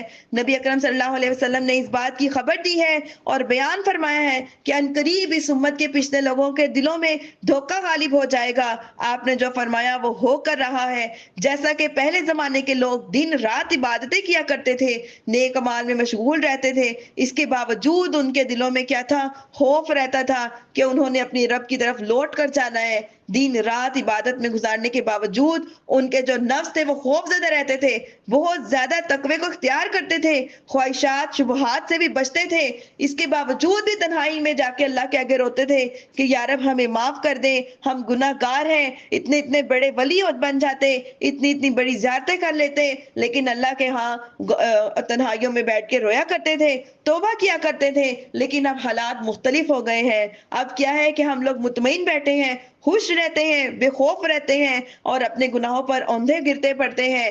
دنیا کی طرف پوری توجہ رکھی ہوئی ہے ہم نے اللہ تعالیٰ سے ہر طرف سے منہ پھیر رکھا ہے، یہ خیال رکھتے ہیں کہ اللہ تعالیٰ کے فضل اور کرم کا پورا یقین رکھتے ہیں، اس کے درگزر اور مغفرت کی امید لگائے رکھتے ہیں۔ لیکن کیا ہے کہ ہمارا گمان کیا ہے کہ جس طرح اللہ کے فضل اور کرم کی معرفت حاصل کی ہے، اسی طرح انبیاء کرام علیہ الصلوۃ والسلام، صحابہ کرام رضی اللہ تعالیٰ اجمعین پہلے بزرگوں کو حاصل نہ تھی، اور اگر یہ بات یعنی عفو اور مغفرت محض تمنا اور آسانی سے حاصل ہو جاتی تو نیک اعمال کے باوجود ان بزرگوں کو رونا نہ پڑتا، انہیں خوف نہ کھانا پڑتا، انہیں غمگین نہ ہونا پڑتا، لیکن وہ غمگین ہوئے، لیکن وہ اپنی ہر وقت نیکیوں کے باوجود وہ اللہ تعالیٰ سے ڈرتے رہے، وہ پھر بھی روتے رہے، وہ وقت میں لمحے میں قدم قدم پہ اللہ تعالیٰ کی یاد میں مشغول رہے۔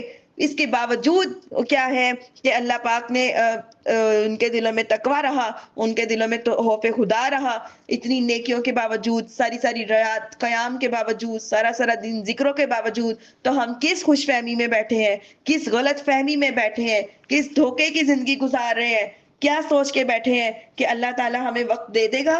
اللہ وقت دے رہا ہے، کب تک دے گا، کتنا دے گا، بس اس کا معلوم نہیں ہے، اور ہم معلوم کر بھی نہیں سکتے، اس لیے جو وقت ہے اس کو غنیمت جاننا ضروری ہے، نہیں جانیں گے تو ہلاک ہو جائیں گے، کیا کریں گے؟ اپنے رب سے امید رکھیں، امید ایک اچھی چیز ہے، لیکن امید رکھ کر اپنے آپ کو گناہوں میں مشغول رکھنا یہ بری چیز ہے۔ والذین یمسکون بالکتاب وقاموا الصلاۃ ان لا نضیع اجر المخلصین، اور وہ جو کتاب کی مضبوطی سے کتاب کو مضبوطی سے تھامتے ہیں، انہوں نے نماز قائم رکھی، بے شک ہم اصلاح کرنے والوں کا اجر ضائع نہیں کرتے۔ کتاب کو مضبوطی سے تھامنے کا مطلب کیا ہے؟ کہ عمل کرنا، اس کے تمام احکام کو ماننا اور اس میں کسی طرح کی تبدیلی نہ رکھنا۔ کون سی کتاب؟ کتاب اللہ، یعنی کہ قرآن مجید۔ کہ ہم قرآن مجید کو مضبوطی سے کیسے تھامیں گے؟ کہ اس کے ساتھ جڑے رہیں گے، اس کو پڑھتے رہیں گے۔ اب ہم کہتے ہیں کہ ہم اتنا سنتے ہیں، لیکن ہر بار سنتے ہیں تو نیا لگتا ہے۔ قرآن کبھی بھی پرانا نہیں ہوتا، صدیوں سے چلتا آ رہا ہے اور صدیوں تک چلتا رہے گا۔ ہر بار ایک نیا لطف دیتا ہے، ہر بار ایک نئی سمجھ دیتا ہے، ہر بار ایک نیا ذوق دیتا ہے۔ لیکن اس کو تھامنے کا مطلب کیا ہے؟ کہ اس کو پڑھتے رہیں، سنتے رہیں، سمجھتے رہیں، عمل کی نیت رکھیں، کوئی نہ کوئی ایک بات پر عمل کرنے کی کوشش کریں، ہر روز کوشش کریں، ہر روز دیکھیں آج قرآن کی کس بات پر عمل کیا، آج قرآن کی کس بات پر عمل کرنے کی ضرورت ہے۔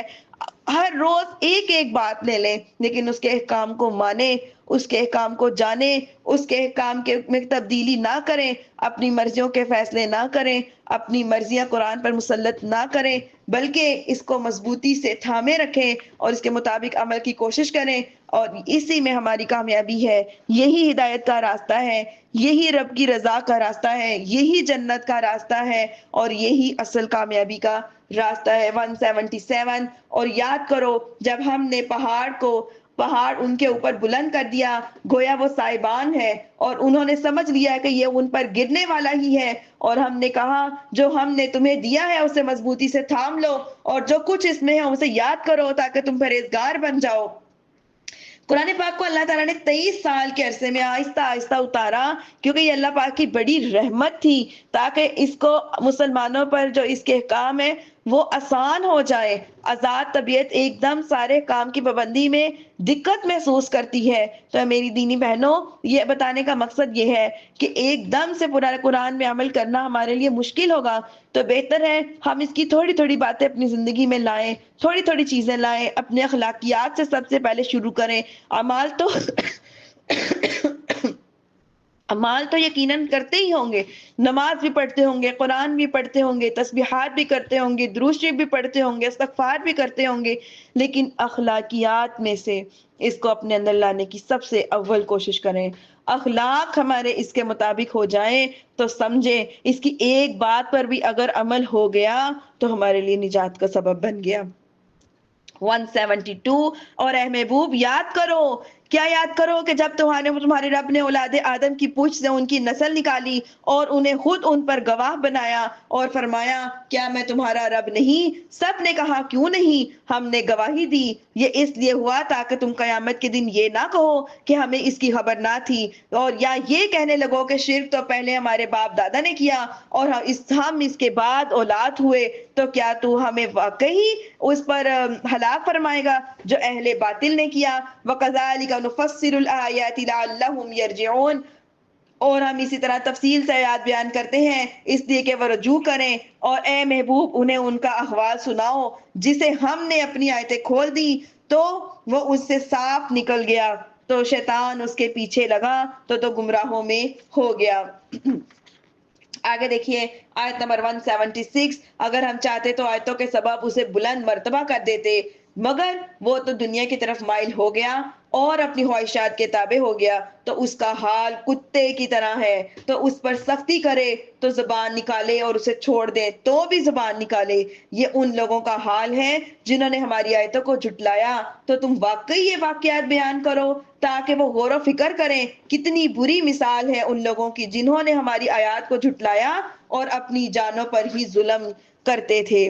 یہ آیت جو ہے یہ بلعام بن باورا کا حال بیان کرتی ہے کہ یہ جو شخص تھا یہ فضل اور کمال کی اس قدر بلندی پر فائز تھا کہ گزشتہ ساری کتابوں کا عالم تھا، اللہ تعالیٰ کے اسم اعظم جو ہے اسے معلوم تھے، جو بھی دعا کرتا تھا اللہ پاک اس کی دعاؤں کو قبول فرماتے تھے، اپنی جگہ پر بیٹھے بیٹھے عرش کو دیکھ لیا کرتا تھا، 12,000 طلبہ اس کے درس میں شریک ہو کر اس کی باتیں لکھا کرتے تھے، فضل اور کمال کا بہت بلند مرتبہ پانے کے باوجود یہ شخص کیا کرتا تھا کہ اپنی خواہشات، نفسانی خواہشات کی پیروی کرنے لگا، دنیا کے مال اور اس کی نعمتوں کی طرف راغب ہو گیا، آخرت اور اس کی نعمتوں کو اس نے پیچھے چھوڑ دیا۔ تو اس کا انجام کیا ہوا کہ اسے جو کچھ بھی اللہ نے عطا کیا تھا، یعنی کہ جو مرتبے کمالات عطا کیے تھے، وہ سب اسے چھین لیے، اس کا ایمان برباد ہو گیا، دنیا اور آخرت میں اللہ پاک نے اسے رسوا کر دیا۔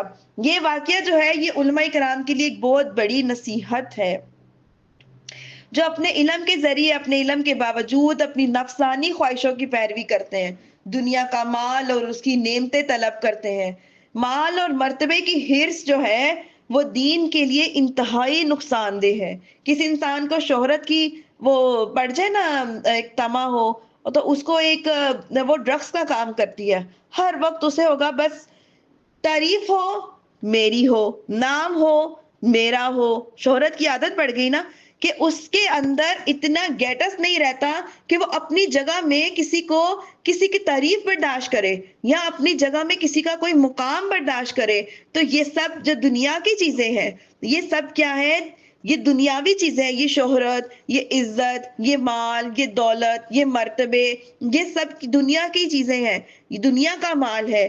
اصل مقام انسان کا اللہ تعالیٰ کی نظر میں ہو یہ ضروری ہے۔ دنیا کی نظر میں کیا ہے کیا نہیں، یہ ہمیں بس یہ دیکھنا ہے کہ بس ہماری وجہ سے کسی کو کوئی تکلیف نہ ہو، باقی سب کچھ چھوڑ دینا چاہیے۔ اور اگر کوئی انسان دنیا کی حرص رکھے، دنیا کی مال و متاع کی حرص رکھے، تو وہ بہت نقصان دہ چیز ہے۔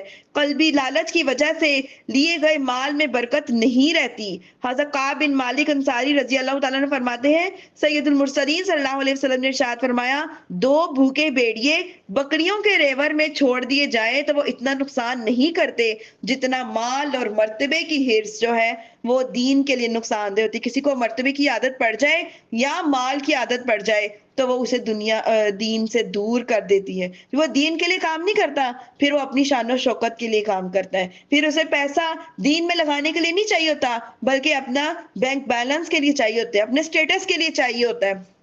حکیم بن حسان رضی اللہ عنہ فرماتے ہیں کہ رسول اللہ صلی اللہ علیہ وسلم نے مجھ سے ارشاد فرمایا، اے حکیم، یہ مال تر و تازہ اور میٹھا ہے، جو اسے اچھی نیت سے لے اس میں برکت ہے، اور جو قلبی لالچ سے لے گا تو اس میں برکت نہیں ہے، اور اس شخص کی طرح ہو جاتا ہے جو کھائے اور شکم سیر، یعنی کہ پیٹ اس کا جو ہے وہ فل نہ ہو اور اوپر والا ہاتھ نیچے والے ہاتھ سے بہتر ہے۔ اس آیت میں فرمایا گیا کہ اس کا حال کتے کی طرح ہے۔ اس آیت میں دنیا کے مال و متاع کی وجہ سے دین کے احکام کو ویلیو نہ دینا، اہمیت نہ دینا، ایسے کرنے والے عالم کو کتے سے تشبیہ دی گئی ہے۔ یہ ایک ذلیل جانور ہے، اور ذلیل تر جو ہے وہ کتا وہ ہوتا ہے جو تھکاوٹ اور گرمی کی شدت اور پیاس ہونے یا نہ ہونے کے باوجود ہر وقت اپنی زبان کو باہر نکالتا رہتا ہے اور ہانکتا پھرتا ہے۔ جس شخص کو اللہ تعالیٰ نے علم دین، عزت اور کرامت سے سرفراز فرمایا ہے، اسے جب لوگوں کے مال سے بے نیاز کر دے، پھر وہ اپنی حاجت اور ضرورت کے بغیر صرف اپنے دل کی حسرت کی وجہ سے، اپنے دل میں کمینہ پن ہونے کی وجہ سے دین کے واضح کام سے اعراض کر کے اگر وہ دنیا کے مال اور دولت، منصب، مرتبے کی طرف جھکے گا تو اس خبیث عمل پر قائم رہے گا۔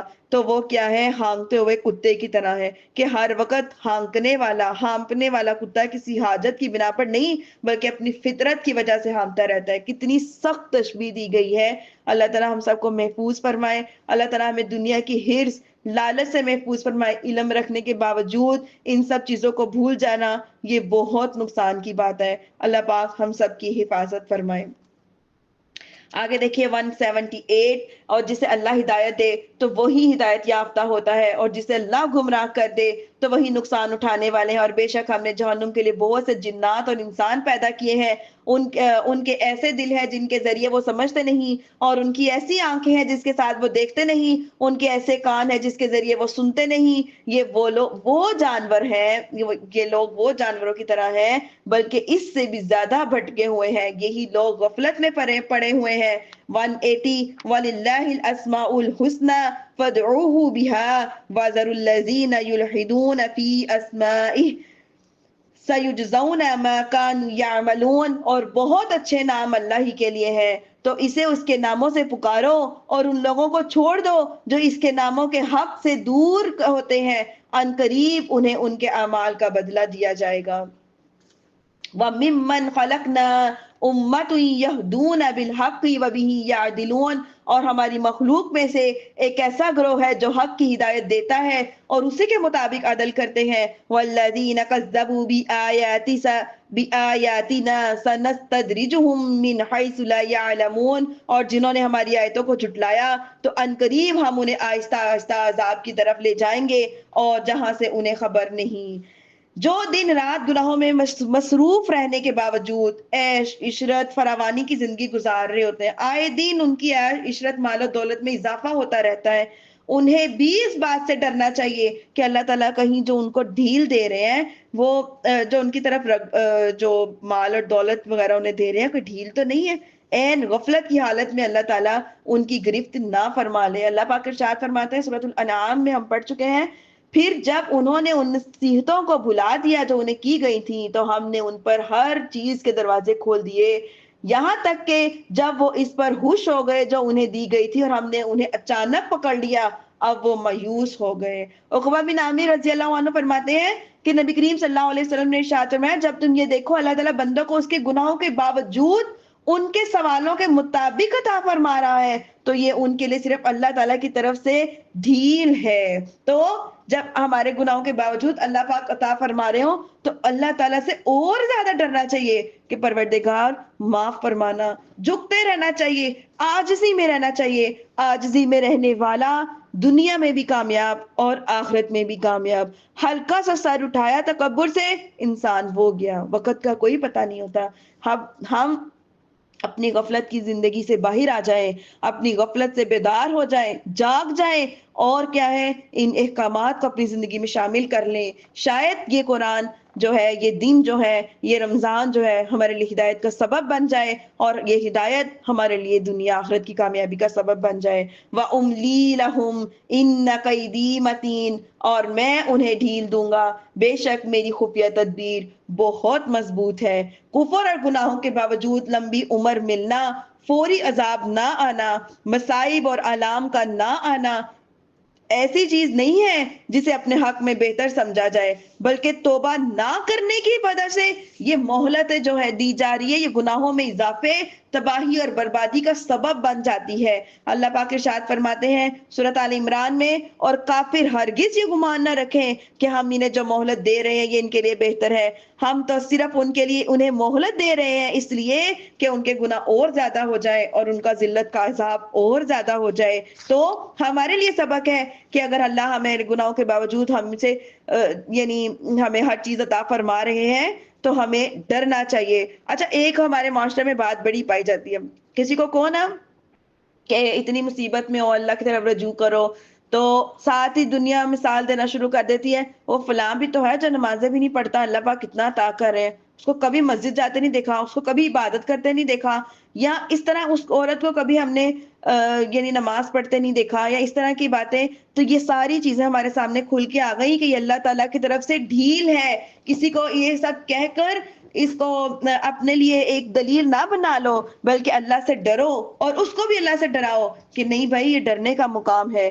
اگر اللہ پاک تمہارے گناہوں کے باوجود تمہیں تمہاری دعائیں قبول فرما رہے ہیں تو پھر اللہ سے ڈرو، اس کی لاٹھی بے آواز ہے، کبھی بھی پکڑ ہو جائے گی تو پھر کدھر جائیں گے؟ اولم یتکفروا ما بصاحبہم من جنہ ان ہوا الا نذیر مبین، کیا وہ غور و فکر نہیں کرتے کہ ان کے صاحب کے ساتھ جنون کا کوئی تعلق نہیں، وہ تو صاف ڈر سنانے والے ہیں۔ کیا انہوں نے آسمان اور زمین کی سلطنت اور جو اللہ نے پیدا کی ہے اس میں غور نہیں کیا، اور اس بات میں شاید ان کی مدت نزدیک آ گئی ہو کہ وہ اس قرآن کے بعد اور کون سی بات پر ایمان لائیں گے؟ آگے دیکھیے آیت 186، مَن یضلل اللہ فلا ہادی لہ وَیذرہم فی طغیانہم یعمہون، جسے اللہ گمراہ کرے اس سے کوئی راہ دکھانے والا نہیں ہے، اور انہیں چھوڑ دو، انہیں چھوڑتا ہے کہ اپنی سرکشی میں بھٹکتے رہیں۔ اللہ تعالیٰ کا کسی بندے کو چھوڑے رکھنا، اس کی گرفت نہ کرنا، یہ بڑا عذاب ہے۔ یعنی یوں کہ بندہ کفر اور شرک گناہ کرتا رہے لیکن اس کی پکڑ نہ ہو، جب تک اس کے برعکس بندے کی معمولی بات پر پکڑ ہو جانا اللہ تعالیٰ کی طرف سے رحمت ہے۔ ایک چھوٹی سی بات پر جب اللہ تعالیٰ اپنے بندے کو آزمائش میں ڈال دیتے ہیں، تکلیف میں ڈال دیتے ہیں، تو سمجھو اللہ کی طرف سے رحمت ہے، اس کی نگاہ ہے۔ حضرت انس رضی اللہ عنہ فرماتے ہیں، حضور اقدس صلی اللہ علیہ وسلم نے ارشاد فرمایا، جب اللہ تعالیٰ کسی بندے سے بھلائی کا ارادہ فرماتے ہیں تو اسے جلد ہی دنیا میں سزا دیتے ہیں، جب بھلائی کا ارادہ فرماتے ہیں تو اسے کیا کرتے ہیں؟ دنیا میں ہی سزا دے دیتے ہیں۔ اور جب اللہ تعالیٰ کسی بندے سے برائی کا ارادہ فرماتے ہیں تو گناہ کے سبب اس کا بدلہ روک دیتے ہیں، یہاں تک کہ قیامت کے دن اسے پورا پورا بدلہ دیا جائے گا۔ تو دنیا میں تکلیفوں کا آنا، آزمائشوں کا آنا، یہ کیا ہے؟ ہمیں بلکہ خوش ہونا چاہیے کہ رب نے نگاہ کی ہوئی ہے، خوش ہو کر اللہ تعالیٰ کی طرف رجوع کرنا چاہیے، توبہ استغفار کرنا چاہیے، اللہ سے اچھی بہترین اعلیٰ امید لگانی چاہیے۔ میں نے آپ کو بتایا نا کہ یہ ساری چیزیں کیا ہیں؟ اللہ کی رحمت اپنے قریب کرنے کا ایک نسخہ ہے، ایک راستہ ہے، ایک ذریعہ ہے، اللہ کا قرب پانے کا ایک ذریعہ ہے۔ آیت 187 آپ سے قیامت کے متعلق سوال کرتے ہیں کہ اس کے قائم ہونے کا وقت کب ہے؟ تم فرماؤ اس کا علم تو میرے رب کے پاس ہے، اس سے وہی اس کے وقت کے پر ظاہر کر دے گا۔ وہ آسمان اور زمین پر بھاری پڑ رہی ہے، تم پر وہ اچانک ہی آ جائے گی۔ آپ سے ایسا پوچھتے ہیں گویا آپ اس کی خوب تحقیق کر چکے ہیں۔ تم فرماؤ اس کا علم تو اللہ ہی کے پاس ہے، لیکن اکثر لوگ جانتے نہیں ہیں۔ آیت 188 تم فرماؤ میں اپنی جان کے نفع اور نقصان کا خود مالک نہیں مگر جو اللہ چاہے۔ اگر میں غیب جان لیا کرتا تو میں بہت سی بھلائیاں جمع کر لیتا اور مجھے کوئی برائی نہ پہنچتی۔ میں تو ایمان والوں کو صرف ڈر اور خوشخبری سنانے والا ہوں۔ آگے دیکھیے آیت 189 وہی ہے جس نے تمہیں ایک جان سے پیدا کیا اور اسی میں سے اس کی بیوی بنائی تاکہ اس سے سکون حاصل کرے۔ پھر جب مرد اس عورت پر چھایا تو اسے ایک ہلکے سے بوجھ نے حمل ہو گیا تو وہ اسی کو لے کر چلتی رہی۔ پھر جب حمل کا وزن زیادہ ہو گیا تو دونوں اپنے رب سے دعا کرنے لگے، اگر وہ تو ہمیں صحیح سالم بچہ عطا فرما دے گا تو ہم یقیناً شکر گزار ہوں گے۔ پھر جب انہیں صحیح سالم بچہ عطا فرما دیا گیا تو انہوں نے اس کی عطا میں شریک ٹھہرا دیے اور اللہ ان کے شرک سے بلند اور بالا ہے۔ ایشرکون ما لا یخلق شیئا وهم یخلقون کیا وہ اسے اللہ کا شریک بناتے ہیں، وہ جو کوئی چیز نہیں بنا سکتا اور خود انہیں بنایا جاتا ہے۔ وَلَا يَسْتَطِيعُونَ لَهُمْ نَصْرًا وَلَا أَنفُسَهُمْ يَنصُرُونَ اور نہ وہ اس کی کوئی مدد کرنے کی طاقت رکھتے ہیں اور نہ اپنی جانوں کی مدد کر سکتے ہیں۔ کون؟ بت۔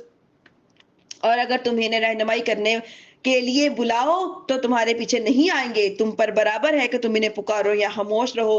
بتوں کی بات ہو رہی ہے، بے شک وہ جنہیں تم اللہ کے سوا پوچھتے ہو وہ تمہاری طرح بندے ہیں، تو تم انہیں پکارو، اگر تم سچے ہو تو انہیں چاہیے کہ وہ تمہیں جواب دیں۔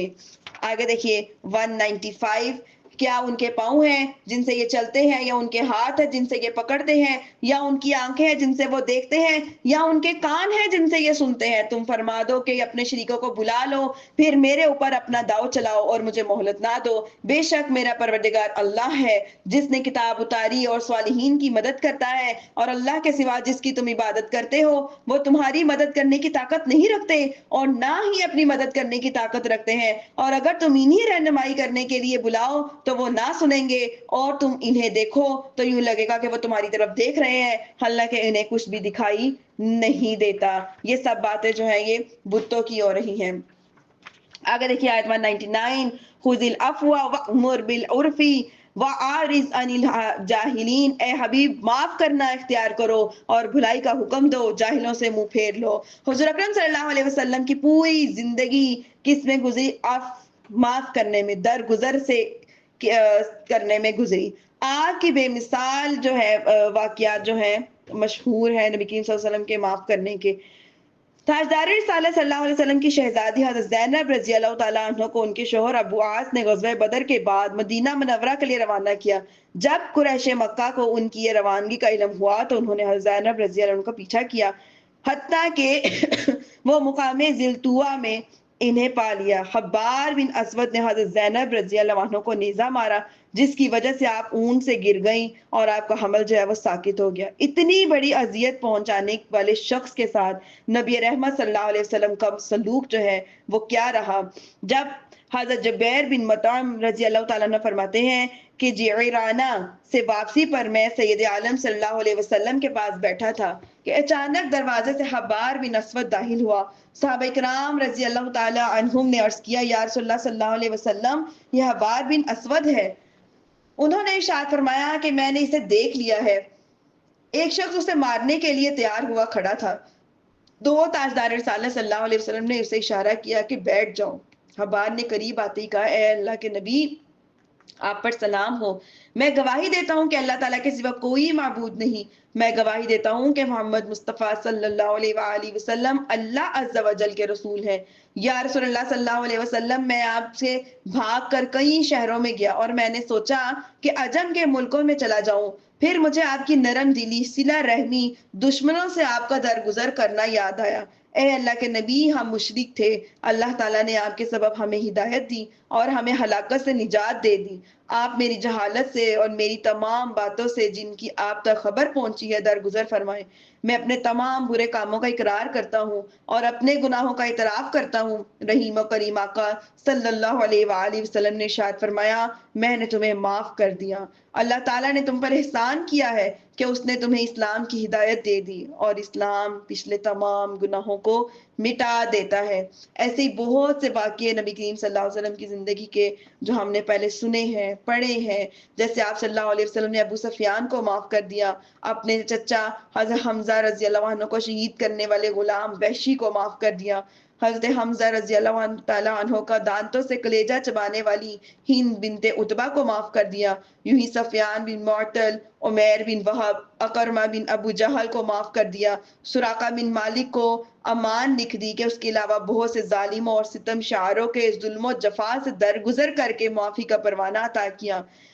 یعنی کہ نبی کریم صلی اللہ علیہ وسلم کی پوری زندگی کیا ہے؟ معاف کرنے کے واقعات سے بھری ہوئی ہے۔ میری پیاری اور دینی بہنوں، بڑے بڑے قتل، بڑی بڑی چیزیں، بڑی بڑی باتیں نبی کریم صلی اللہ علیہ وسلم کے ماں زندگی میں پیش آئیں۔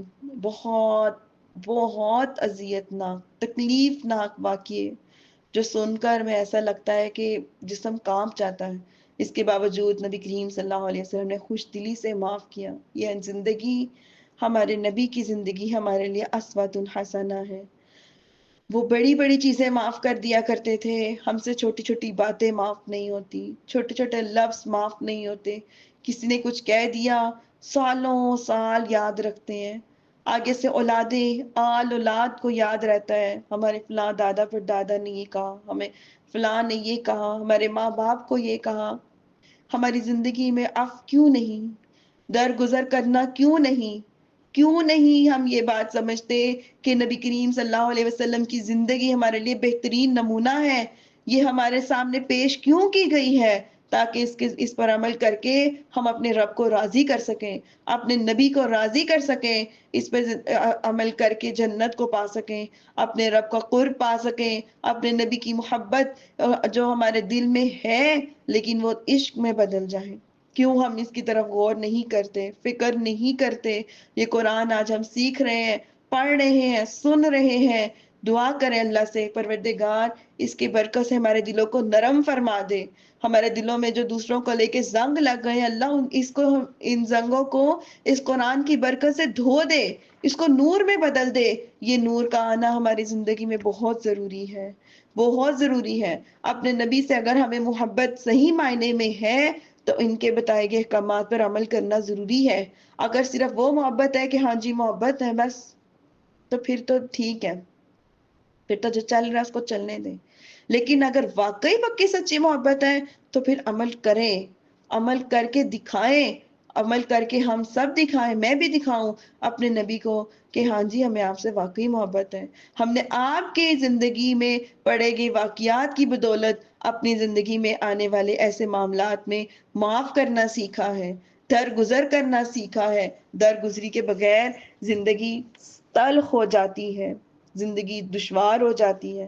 صرف معافی ایک واحد ایسا ذریعہ ہے جس کے ذریعے ہم اپنی زندگی کو آسان کر سکتے ہیں۔ ایک آپ کو میں فارمولا بتاؤں، ایک میڈیسن دوں، یہ جو بار بار ہمارے دلوں میں باتیں آتی ہیں نا، اس کو صرف 3 لفظوں کے ساتھ ہم چھوڑ سکتے ہیں۔ وہ لفظ ہے کوئی بات نہیں۔ جب ہماری زندگی میں یہ 3 لفظ آ جائیں گے نا، کوئی بات نہیں، تو یقین کریں پھر اللہ تعالیٰ ہماری زندگیاں آسان فرما دیں گے، ہمارے دلوں کو خوش کر دیں گے اپنی رحمت سے، اپنے فضل سے، اپنی محبتوں سے۔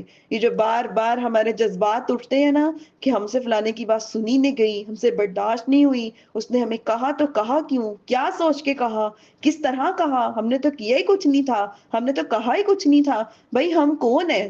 پہلے اپنی نفی کریں ہم اپنے نفس میں، ہم اپنے آپ کو کیا سمجھتے ہیں، ہم کون ہیں؟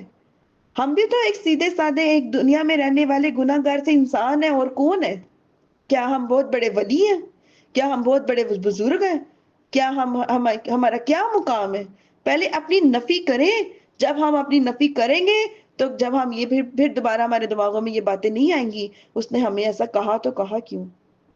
بس زندگی میں اس لفظ کو آزما لیں، کوئی بات نہیں، کسی کی بات بری لگی کوئی بات نہیں، کسی کی بات آپ نے توقع سے ہٹ کے ہوئی کوئی بات نہیں، اللہ ہے نا، وہ ٹھیک کر دے گا۔ بس یہ 3 4 لفظوں کو آزما لیں، یقین کریں زندگی آسان ہو جائے گی، نہ صرف آسان ہو جائے گی بلکہ قربت پالیں گے اللہ تعالیٰ کی، ظاہر اور باطن نور اور نور آ جائے گا۔ یہ دلوں میں چھوٹے چھوٹے زنگ لے کے بیٹھے ہیں نا ہم، چھوٹی چھوٹی باتوں کی وجہ سے، ان کو نکال دیں، پاک صاف کر دیں۔ آج ارادہ کریں، پروردگار جتنے لوگوں نے ہمیں تکلیف پہنچائی، اذیت دی، میں تیری رضا کی خاطر، تیرے نبی کی رضا کی خاطر انہیں معاف کرتی ہوں۔ رب العالمین آپ کو بھی معاف کر دے گا انشاءاللہ۔ آگے دیکھیے، اے سننے والے، اگر شیطان کی طرف سے کوئی وسوسہ تجھے ابھارے تو فوراً اللہ کی پناہ مانگ، بے شک وہی سننے والا جاننے والا ہے۔ آگے دیکھیے، بے شک پرہیزگاروں کو جب شیطان کی طرف سے کوئی خیال آتا ہے تو وہ حکم خدا یاد کرتے ہیں، پھر اسی وقت ان کی آنکھیں کھل جاتی ہیں۔ وَإِخْوَانُهُمْ يَمُدُّونَهُمْ فِي الْغَيِّ ثُمَّ لَا يُقْصِرُونَ، اور وہ شیطانوں کے بھائی ہیں، شیطان انہیں گمراہی میں کھینچتے ہیں پھر وہ کمی نہیں کرتے۔ آگے دیکھیے، اے حبیب جب تم ان کے پاس نشانی نہیں لاتے تو کہتے ہیں کہ ہم نے یوں خود ہی کیوں نہ بنا لی، تم فرماؤ میں تو اسی کی پیروی کرتا ہوں جو میری طرف میرے رب کی طرف سے وحی بھیجی جاتی ہے۔ یہ تمہارے رب کی طرف سے آنکھیں کھول دینے والے دلائل ہیں اور مسلمانوں کے لیے ہدایت اور رحمت ہے۔ اور جب قرآن پڑھا جائے تو اسے غور سے سنو، خاموشی سے سنو، تاکہ تم پر رحم کیا جائے۔ اور اپنے رب کو اپنے دل میں یاد کرو، گر گراتے ہوئے، ڈرتے ہوئے، بلندی سے، کچھ کم آواز میں، صبح شام، غافلوں میں سے نہ ہونا۔ ہر وقت اللہ تعالیٰ کا ذکر کرنا چاہیے۔ آیت نمبر 202، بے شک وہ جو تیرے رب کے پاس ہیں وہ اس کی عبادت سے تکبر نہیں کرتے، اور اس کی پاکی بیان کرتے ہیں اور اسی کو سجدہ کرتے ہیں۔ یعنی یہاں پہ سجدہ تلاوت کا بھی بتایا جا رہا ہے۔ سجدہ تلاوت کا طریقہ میں آپ کو بتاتی چلوں کہ کھڑا ہو کر اللہ اکبر کہے اور سجدے میں چلا جائے، کم از کم 3 مرتبہ سبحان ربی الاعلیٰ کہے، پھر اللہ اکبر کہتا ہوا کھڑا ہو جائے۔ پہلے پیچھے دونوں بار اللہ اکبر کہنا سنت ہے، اور کھڑے ہو کر سجدے میں جانا اور سجدے کے بعد کھڑا ہونا، یہ دونوں قیام مستحب ہے۔ آگے ہماری جو سورت انفال شروع ہو رہی ہے، سورت انفال کے بارے میں ایک قول یہ ہے کہ یہ مدنی ہے، اور ایک قول یہ ہے کہ اس کی 7 آیتوں کے علاوہ یہ سورت مدنی ہے جو مکہ مکرمہ میں نازل ہوئی۔ اس سورت کے 10 رکوع اور 75 آیتیں ہیں۔ انفال نفل کی جمع ہے، اس کے معنی ہے غنیمت کا مال۔ اس سورت کی پہلی آیت میں انفال یعنی مال غنیمت کے احکام کے بارے میں مسلمانوں سے سوال اور انہیں دیے جانے والے جواب کا ذکر ہے۔ اس مناسبت سے اس سورت کا نام سورت الانفال رکھا گیا۔ بسم اللہ الرحمن الرحیم۔ يسألونك عن الأنفال قل الأنفال لله ورسول فاتقوا الله وأصلحوا ذات بينكم وَأَطِيعُوا اللَّهَ وَرَسُولَهُ إِن كُنتُم مُؤْمِنِينَ۔ شروع اللہ کے نام سے جو نہایت مہربان رحم فرمانے والا ہے۔ اے محبوب تم سے غنیمتوں کے بارے میں پوچھتے ہیں، تم فرماؤ غنیمتوں کے مالک اللہ اور رسول ہے، تو اللہ سے ڈرو اور آپس میں میل جول رکھو اور اللہ اور رسول کا حکم مانو اگر ایمان رکھتے ہو۔ اے ایمان والے وہی ہے جب اللہ کو یاد کیا جاتا ہے تو ان کے دل ڈر جاتے ہیں، اور جب ان پر ان کی آیتوں کی تلاوت کی جاتی ہے تو وہ ایمان میں اضافہ ہوتا ہے اور اپنے رب پر ہی بھروسہ رکھتے ہیں۔ الذین یقیمون الصلاۃ ومما رزقناہم ينفقون، وہ جو نماز قائم کرتے ہیں اور ہمارے دیے ہوئے رزق میں سے ہماری راہ میں خرچ کرتے ہیں۔ اولئک هم المؤمنون حقا لهم درجات عند ربهم ومغفرۃ ورزق کریم، یہی سچے مسلمان ہیں، ان کے لیے ان کے رب کے پاس درجات اور مغفرت، عزت والا رزق ہے۔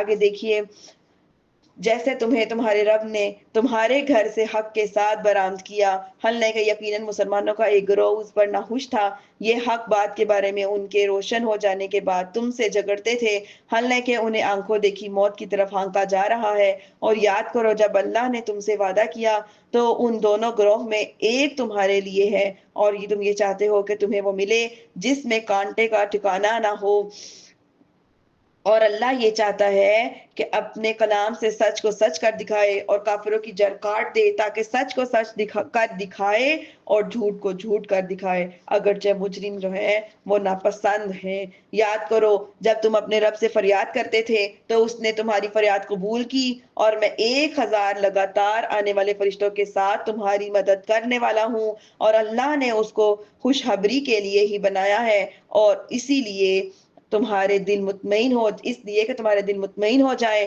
اور مدد صرف اللہ ہی کی طرف سے ہوتی ہے، بے شک اللہ کون ہے؟ غالب حکمت والا ہے۔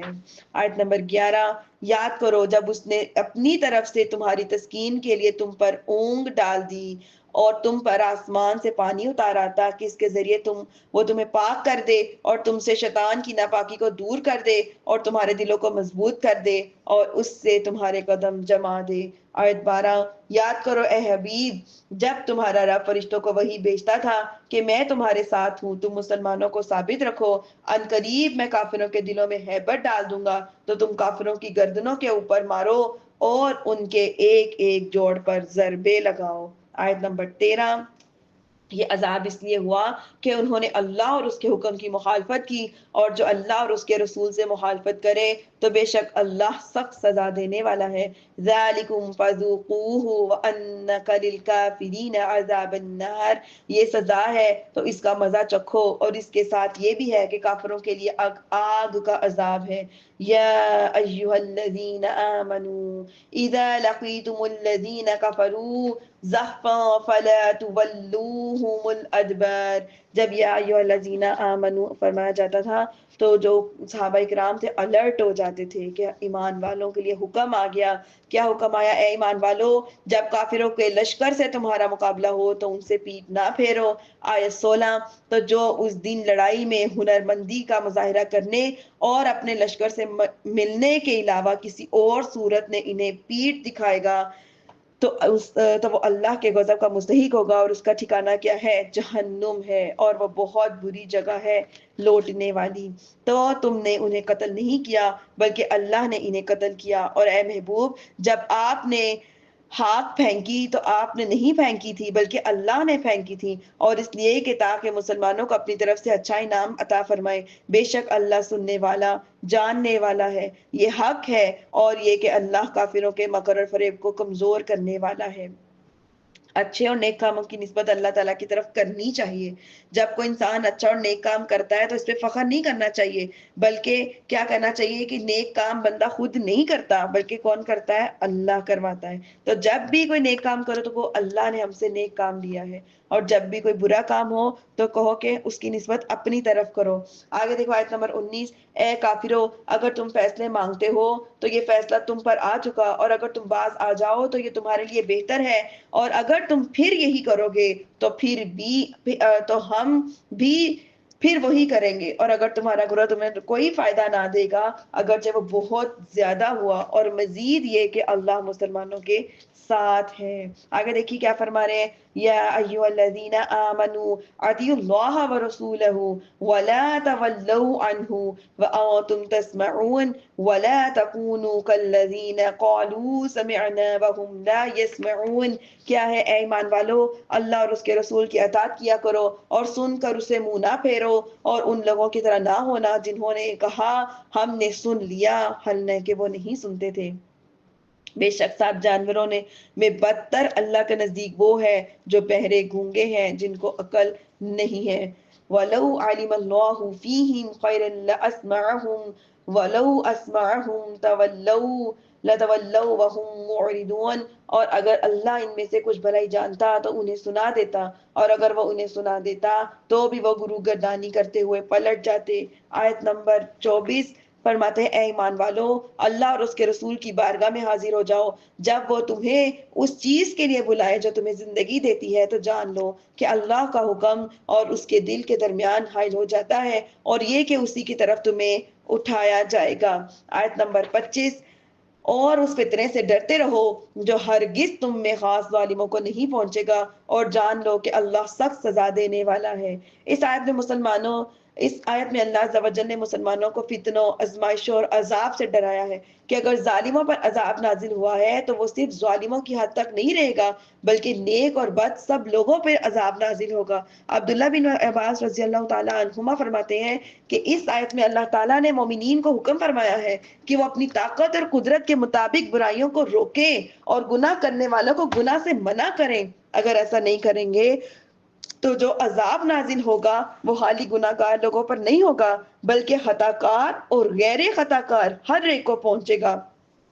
جو قوم قدرت کے باوجود بھی برائیوں سے منع نہیں کرتی، منع کرنا نہیں چھوڑ دیتی ہے، کیا کرتی ہے؟ منع نہیں کرتی اور لوگوں کو گناہوں سے نہیں روکتی، تو کیا ہے؟ اسے اس ترک فرض کی شامت میں مبتلا کر کے عذاب میں شامل پھر وہ ہو جاتی ہے۔ تو ضروری ہے کہ جب کوئی گناہ ہوتے دیکھیں تو لازمی بات ہے کہ اسے روکیں، کم از کم وہاں تک تو روکیں جہاں تک ہماری قوت جاتی ہے، تو جہاں تک نہیں جاتی اسے پھر دل میں برا جانے۔ اور یاد کرو جب تمہیں زمین میں تھوڑے تھے، ہاں دبے ہوئے تھے، تم ڈرتے تھے کہ کہیں لوگ تمہیں اچک نہ لے جائیں، تو اللہ نے تمہیں ٹھکانہ دیا اور اپنی مدد سے تمہیں قوت دی، تمہیں پاکیزہ چیزوں کا رزق دیا تاکہ تم شکر ادا کرو۔ بار بار جو یاد دلایا جا رہا ہے وہ اسی لیے یاد دلایا جا رہا ہے تاکہ اللہ تعالیٰ کی نعمتوں کو یاد کیا جائے، انفرادی طور پر یاد کرو، اجتماعی طور پر یاد کرو، اپنی مصیبتوں کو یاد کرو، اس کے بعد جو آرام ملا اس کو یاد کرو۔ جب مسلمان اللہ تعالیٰ کی ناشکری کرتے، یاد خدا سے غفلت کو اپنا شعار بنا لیتے، اپنی خواہشات کی تکمیل میں مصروف ہو جاتے، برے اعمال کی کثرت کی وجہ سے خود کو اللہ کی نعمتوں کا نااہل ثابت کر دیتے، تو اللہ تعالیٰ ان سے اپنی دی ہوئی نعمتوں کو واپس لے لیتا ہے۔ تو ضروری ہے کہ ہم ہر وقت اللہ تعالیٰ کی دی ہوئی نعمتوں کو یاد کریں، اور اس وقت کو بھی یاد کریں کہ اس مشکل کے بعد اللہ نے ہمارے ساتھ آسانی فرمائی۔ اے ایمان والو، اللہ اور رسول سے خیانت نہ کرو اور نہ جان بوجھ کر اپنی امانتوں میں خیانت کرو۔ وَاعْلَمُوا أَنَّمَا أَمْوَالُكُمْ وَأَوْلَادُكُمْ فِتْنَةٌ وَأَنَّ اللَّهَ عِندَهُ أَجْرٌ عَظِيمٌ، اور جان رکھو کہ تمہاری مال، تمہاری اولاد ایک امتحان ہے، اور یہ کہ اللہ کے پاس بڑا ثواب ہے۔ اللہ تعالیٰ نے یہاں مسلمانوں سے فرمایا ہے کہ اللہ تعالیٰ نے مال اور دولت، اولاد، جو نعمتیں تمہیں دی ہیں وہ لہٰذا ایک آزمائش کے لیے دی ہے، تاکہ اللہ تعالیٰ اس کے ذریعے ظاہر فرما دے کہ تم مال اور اولاد میں اللہ تعالیٰ کے حقوق کس طرح ادا کرتے ہو۔ اللہ تعالیٰ کے احکام پر عمل کرنے میں اولاد اور مال سے محبت تمہارے لیے رکاوٹ بنتی ہے یا نہیں بنتی؟ اس بات پہ یقین رکھو کہ اپنے مال اور اولاد میں جتنا تم اللہ تعالیٰ کے احکام کے مطابق عمل کرو گے اس کا ثواب اللہ تعالیٰ ہی کے پاس ہے، اگر تم اللہ کی اطاعت کرو گے، تاکہ آخرت میں تمہیں بے شمار اجر دیا جائے۔ تو ضروری ہے کہ اللہ نے جو اولاد ابھی دنیا اولاد میں مصروف ہو کے اکثر خواتین نماز بھول جاتی ہیں، ہو یاد ہی نہیں رہا۔ اپنی اولاد کو اپنے لیے فتنہ نہ بنائیں، فتنہ تو ہے ہی ہے لیکن آزمائش تو نہ بنائیں، بلکہ اپنی اولاد کو ہم تربیت کیسے کریں گے پھر اپنی اولاد کی، جب اللہ کے حضور سجدہ ریز ہونے سے بھول جائیں گے؟ تو اس وجہ سے ان چیزوں کو اپنے اوپر مسلط نہ ہونے دیں، بلکہ کیا کریں؟ ان کے ساتھ رہ کر اللہ کے کام کو پورا کریں، کیونکہ ہمیں حکم یہی دیا گیا ہے۔ اے ایمان والو، اگر تم اللہ سے ڈرو گے تو تمہیں حق اور باطل میں فرق کر دینے والا نور عطا فرما دے گا۔ کتنی خوبصورت آیت ہے! کیا فرما رہے ہیں سورۃ الانفال میں 29 آیت میں کہ اگر تم اللہ سے ڈرو گے تو تمہیں حق اور باطل میں فرق کرنے والا نور عطا فرما دیا جائے گا، تمہارے گناہ مٹا دیے جائیں گے، تمہاری مغفرت فرما دی جائے گی، اور اللہ بڑے فضل والا ہے۔ اللہ سے ڈرنا کتنا ضروری ہے کہ اللہ پاک ہمیں بھی کتنی پیاری پیاری نعمتیں عطا فرماتا ہے۔ اور اے محبوب یاد کرو جب کافروں نے تمہارے خلاف سازشیں کی تھی کہ تمہیں باندھ دیں یا تمہیں شہید کر دیں یا تمہیں نکال دیں، اور وہ اپنی سازشیں کر رہے تھے اور اللہ اپنی خفیہ تدبیر فرما رہا تھا، اور اللہ سب سے بہتر خفیہ تدبیر فرمانے والا ہے۔ آیت 31 اور جب اس کے سامنے ہماری آیتوں کی تلاوت کی جاتی ہے تو کہتے ہیں کہ بے شک ہم نے سن لیا اور اگر چاہتے ہیں تو ایسا کلام ہم بھی کہہ دیتے، یہ صرف پہلے لوگوں کی داستانیں ہیں۔ آیت نمبر 32 اور جب انہوں نے کہا اے اللہ اگر یہ قرآن ہی تیری طرف سے حق ہے تو ہم پر آسمان سے پتھر برسا دے یا کوئی دردناک عذاب ہم سے لے آ۔ اتنی دعائیں کرنے کے باوجود جب اللہ پاک ان پہ اس طرح کے عذاب نازل نہیں فرماتے تھے تو یہ بھی اللہ تعالیٰ کی طرف سے ایک رحمت ہے۔ اللہ پاک جب عذاب سے تاخیر کرتے ہیں تو اس کی رحمت سمجھنی چاہیے، ڈھیل بھی سمجھنی چاہیے کہ انسان اللہ کی طرف توبہ کر لے، نہ کہ اپنے گناہوں میں اضافہ کرے، بلکہ اللہ سے ڈرے۔ جب انسان اللہ سے ڈرے گا تو ڈیفینیٹلی وہ توبہ کرتا جائے گا، لیکن جب وہ غافل ہو جائے گا پھر اس کو ڈھیل نہیں لگے گی بلکہ اس کو رحمت لگے گی۔ اور یہ اللہ کی یہ شان نہیں ہے کہ انہیں عذاب دیں جب تک اے حبیب تم ان میں تشریف فرما ہو، اور اللہ انہیں عذاب دینے والا نہیں جب تک وہ بخشش مانگ رہے ہیں۔ اور انہیں کیا ہے کہ اللہ انہیں عذاب نہ دے، حالانکہ کہ یہ مسجد حرام سے روک رہے ہیں اور یہ اس کے اہل بھی نہیں ہے، ان کے اہل تو پرہیزگار ہی ہیں مگر ان میں اکثر نہیں جانتے۔ اور بیت اللہ کے پاس ان کی نماز صرف سیٹیاں بجانا، تالیاں بجانا ہی تھا، تو وہ اپنے کفر کے بدلے عذاب کا مزہ چکھو۔ آیت نمبر 36 بے شک کافر اپنے مال اس لیے خرچ کرتے ہیں کہ اللہ کی راہ سے روکیں، اور اب مال خرچ کریں گے اور پھر وہی مال ان پہ حسرت اور ندامت ہو جائیں گے، مگر یہ مغلوب کر دیے جائیں گے اور کافروں کو جہنم کی طرف چلایا جائے گا۔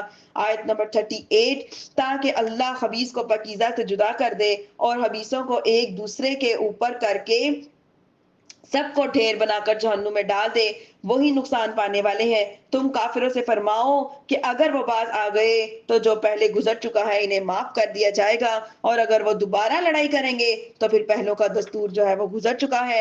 وَقَاتِلُوهُمْ حَتَّى لَا تَكُونَ فِتْنَةٌ وَيَكُونَ الدِّينُ كُلُّهُ لِلَّهِ وَإِنِ انتهوا فَإِنَّ اللَّهَ بِمَا يَعْمَلُونَ بَصِيرٌ وَإِن تَوَلَّوْا فَاعْلَمُوا أَنَّ اللَّهَ مَوْلَاكُمْ نِعْمَ الْمَوْلَى وَنِعْمَ النَّصِيرُ۔ کیا فرما رہے ہیں؟ اور ان سے لڑو یہاں تک کہ کوئی فساد باقی نہ رہے اور سارا دین اللہ ہی کا ہو جائے، پھر اگر وہ باز آ جائیں تو اللہ ان کے کاموں کو دیکھ رہا ہے، اور اگر یہ گڈو گردانی کریں تو جان لو کہ اللہ تمہارا پروردگار ہے، کیا ہی اچھا مولا ہے اور کیا ہی اچھا مددگار ہے۔